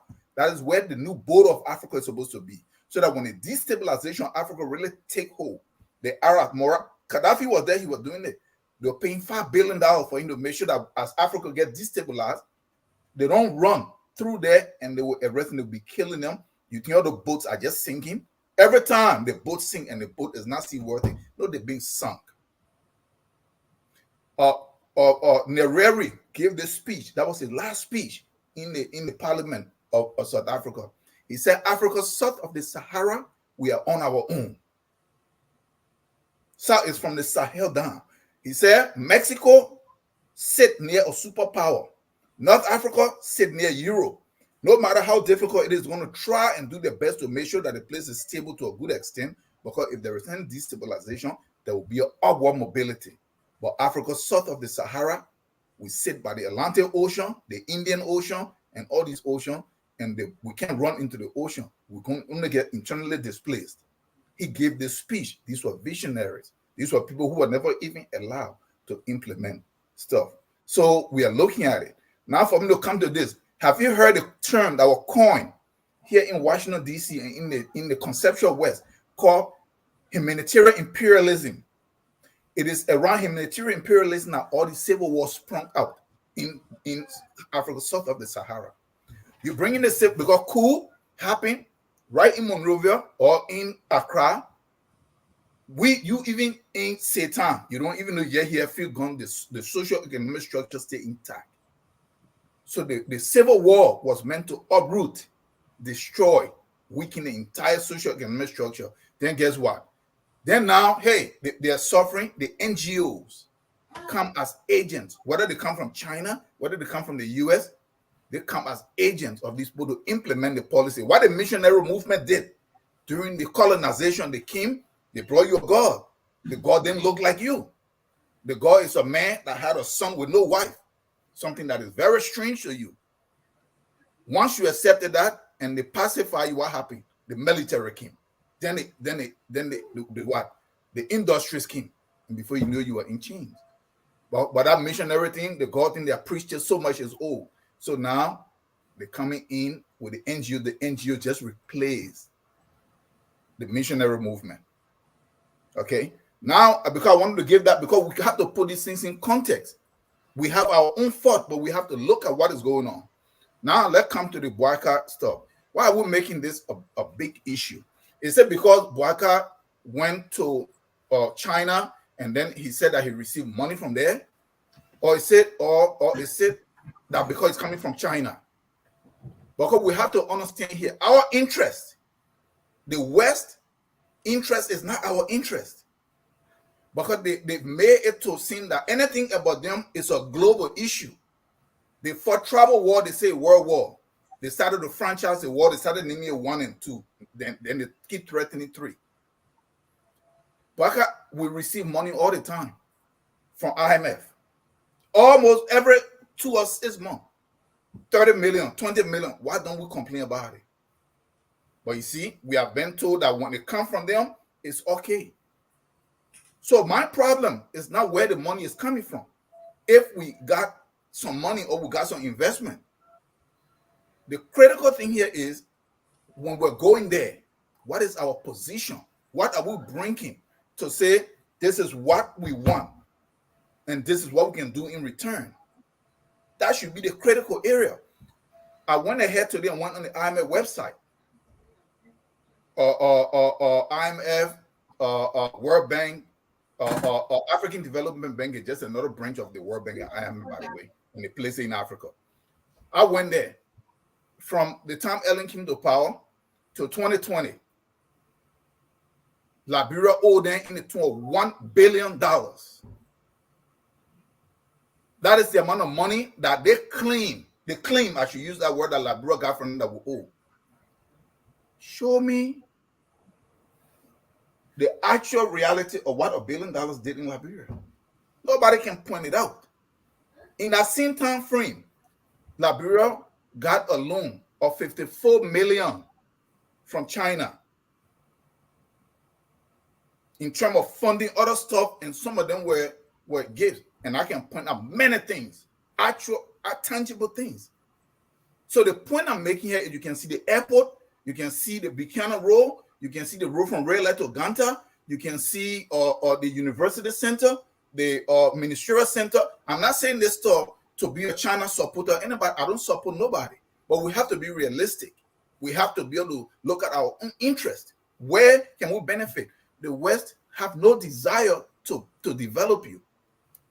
So what happened?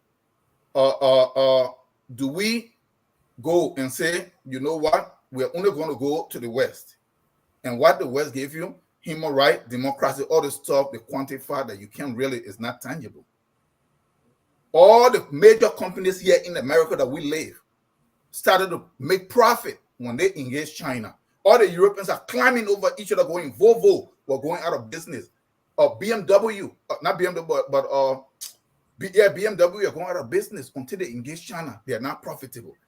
Elon Musk is supposed to be the largest. Where did he engage? So it's not where we engage and what type of government. Let's forget about all the semantics. It doesn't matter. A system that can benefit us as a people. That is what we should be concerned about. So the goal here should be, what is the Boakai government doing with respect to what they bring? And what can, yeah, if we get $100 million in terms of, it's not, we should take this thing away that they gave. Nobody gave nobody money.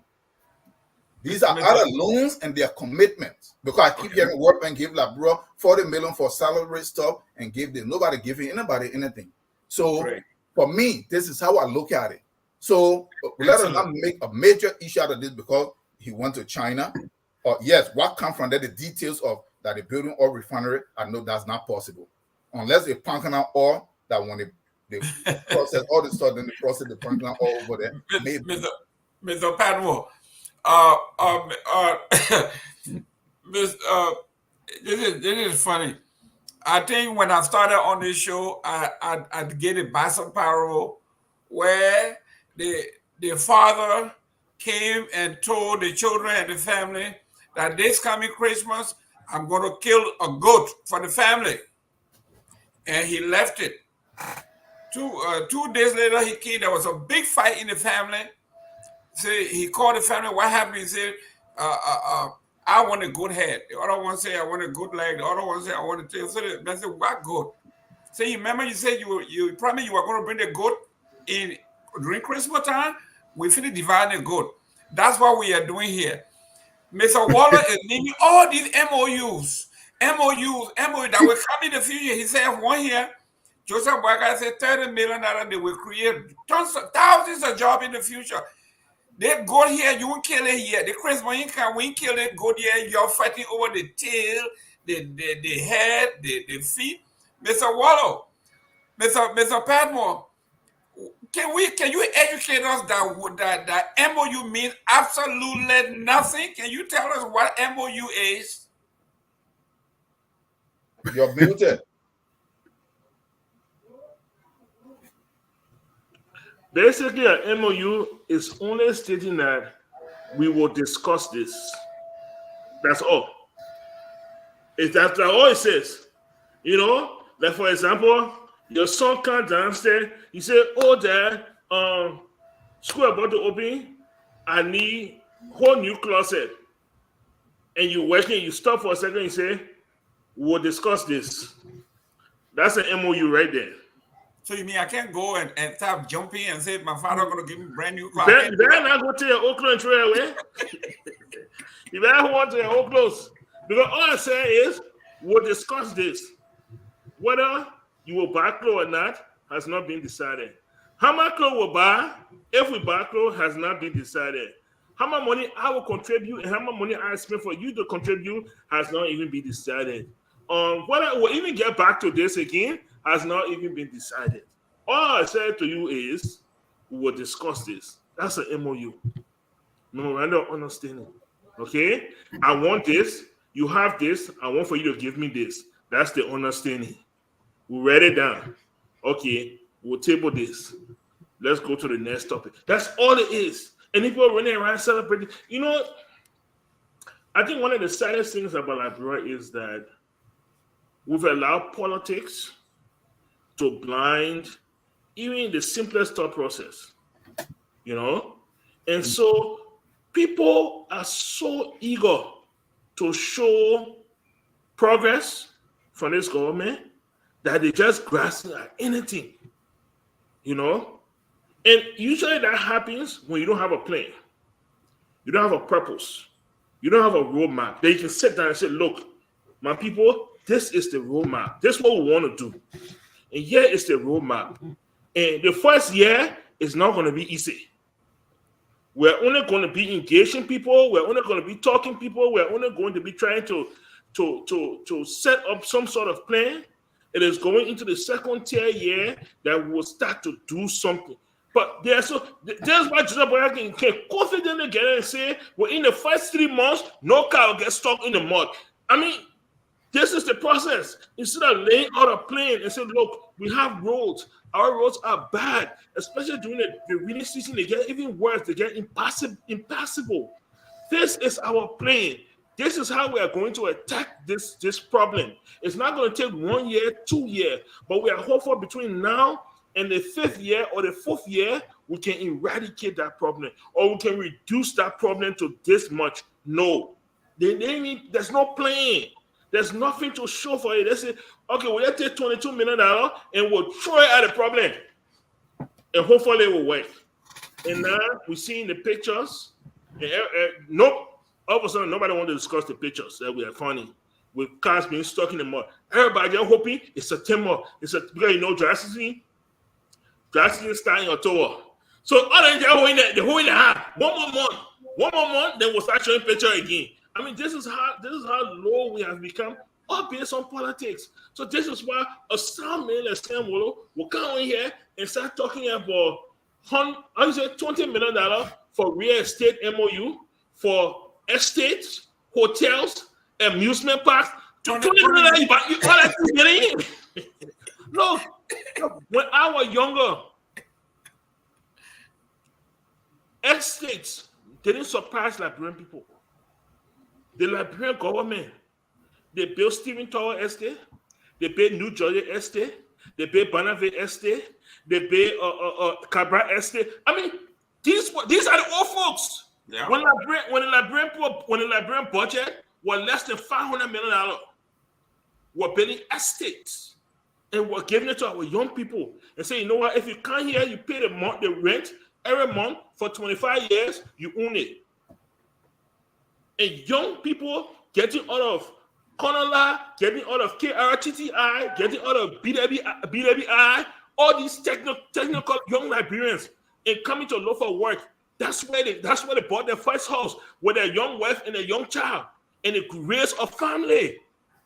This was a thought process. And 50 years later, we're acting like we see estate before. That same Wolo kind of thought that thing. It's supposed to be jumping because somebody here estate. It's sad. We need to move away from politics.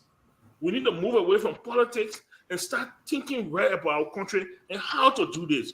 Joseph Boakai not running for president anymore. He's not running for a second term. Why you guys running as if to say you're running campaign for next term? Or is there something that we don't know?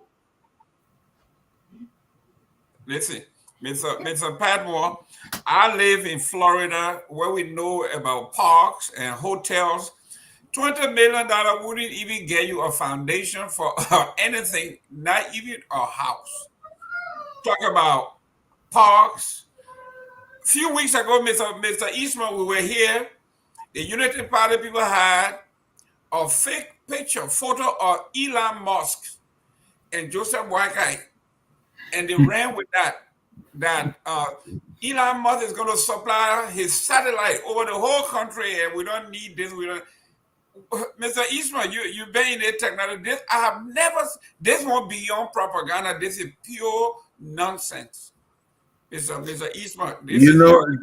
Just what and Padmore said, soon if the people discuss one idea, we know that Elon Musk has these satellite communication that he runs certain places in South Africa, certain places. I want to tell you, it's very expensive. I don't know if you can even afford to use it. But the idea that you'll discuss it becomes, we're bringing this. You'll discuss oil refinery. We're bringing oil refinery. I don't understand why are we rushing? Why we can't see something come to concrete? We so want. I understand maybe they so want this administration to succeed simply because they backed it. But if they wanted to succeed, they should go to work because it requires for it to succeed. It's going to require work, and that is what I see that a lot of our brothers and sisters don't understand. That to make this thing successful requires knowledge and work. And you don't bring anybody with the knowledge and work, but you think it's going to work. So you think somebody will do this for you while you sit back and draw the salary, It is a funny phenomenon. It's a funny phenomenon, but I'm willing to see if Joseph Boakai will go in another direction. Because right now we see all that thing that's going on. It's all looking funny. But let me tell you one thing I have seen. I saw that man lead comments on until they let him down. I saw that man lead Costa on until he let him down. I saw that man lead Uri on until he let him down. That man, when he get ready, he will change on the dime. So let's see how this thing will turn out. I'm really curious. Great. Ladies and gentlemen, we want to welcome Honorable Larry Yankwe from our great thinker from, I think, Nimba County. Professor, teacher, you know him. He was very, very astute in the house. And we want to welcome him to the show. Thank you very much. And on a sad note, somebody that I interacted with briefly, our condolences to the Tolbert family for the death of Richard Tolbert, one of the brilliant young men that I met. He was educated at Harvard and then Columbia Law. I met him briefly when he was on Wall Street in New York. He went home, and from what we gather, Mr. Patmore, I don't know if you know anything more about it, but it's a great loss to our country. Yeah, I mean, it is indeed, it's always admirable when professionals try to go back home, and do what they little they can. And so when these things happen, it is sad, sad for the Toba family, and stuff like that. But he was a great dude, and like I said, hopefully other Liberians who have been in diaspora for a protracted number period of time will, won't turn their backs. These are people that have every reason to turn their back on Liberia, every reason, and they did not, So Liberia has given a lot to us, so it is sad, but at the same time, hopefully other people who have become professionals and technocrats in America will find their way back to Liberia to give their own 2 cents to this nation that we love so much. Please, I want to just please watch the time now because we. Oh yeah. Okay, the chief will soon come out from. Yeah. Thank you very much, ladies and gentlemen. We pay tribute to people who have made contribution to our society, our culture, and all of that. Last week, we paid tribute to our boy, Edward Doe, for his contribution to this. Mr. Tolbert was somebody that I met briefly, and I was impressed when he was on Wall Street. So we paid tribute, and then we'll be closing out. Mr. Eastman, anything to the family? I mean, the guy just went. Yeah, we also lost Annie Broderick. She was former Miss Liberia. Yes, and we want to also give her flowers, and now that she's departed. But and our condolence goes out to all those who have lost their loved ones. Once you're a Liberian, we are in support of you and wish you the best. So Liberia loses when we lose our people. That's what I got for this week. Thank you. Ladies and gentlemen, thank you very much for tuning in. We are going to close on the last one here. We ask everybody to address it. I know it won't take us any time. We know in the political landscape, when there's investigations set up, when they say committee to establish, you know where it ends. We know that is the end of it. It is dead. It is kaput. It's done. Mr. Padmo wanted to know whether the investigation about they said we got to call it what it is: fingering of the budget.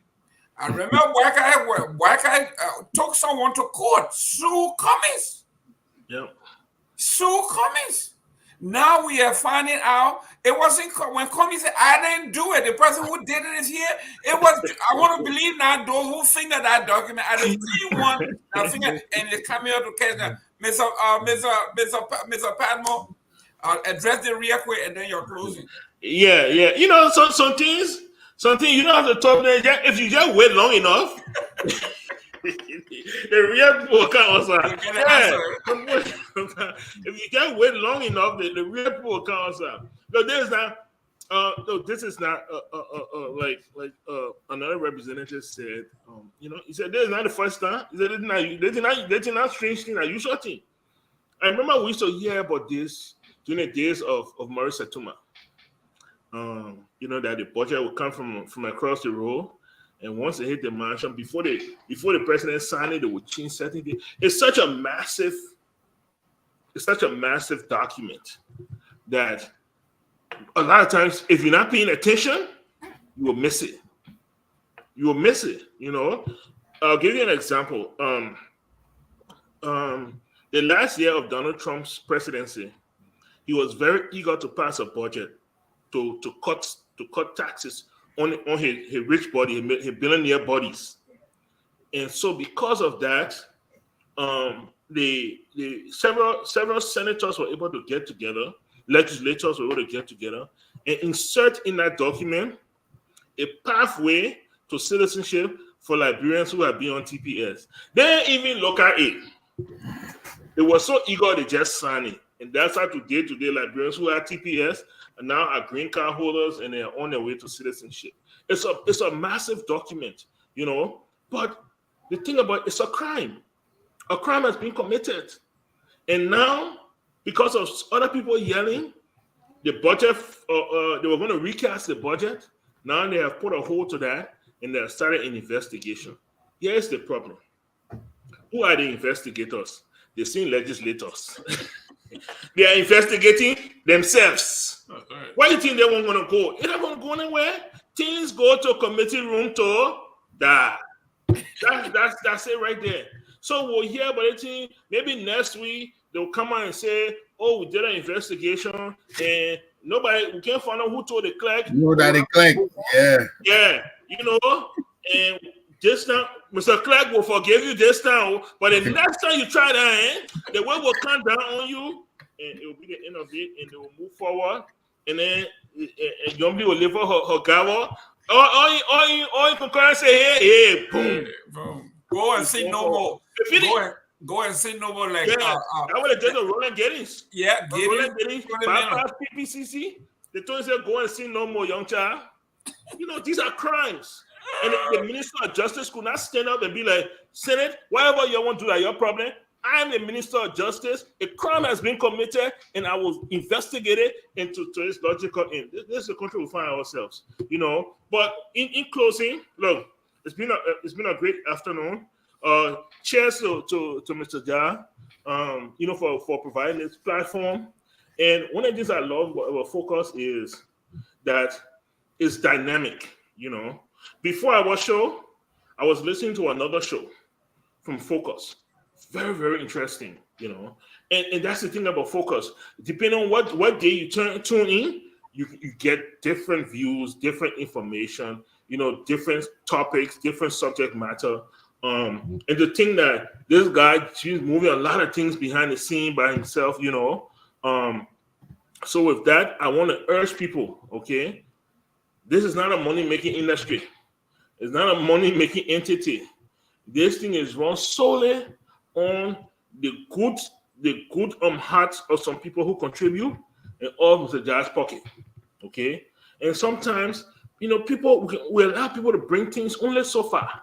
And then we now, who are the benefactors of this, we have to pick it up from there and do something. So I would like to urge you, whether it's this Sunday or it's tomorrow Monday or Friday when you get paid, if that even that $20, that McDonald's money, for your children, that one time visit, just give that $20 to Focus to help Mr. Jah and his team move things forward will be greatly appreciated. Thank you guys so much. Thank you, Mr. Tao. You're closing. Oh, you're doing your diplomatic stuff here. Okay, look, gentlemen, I'm glad to be here, and I was glad to have talked to Mr. Jah and to just listen to the story. But when it comes to the budgets that we're talking about, nothing is going to come out of that. The legislature that is your representative that are actually directly obligated to the people and the constituents that can't even tell you the truth. They're the most dishonest group from what I see, because everything originates from them. These are guys who hold the country, they pretty much hijack the country entire economic structure.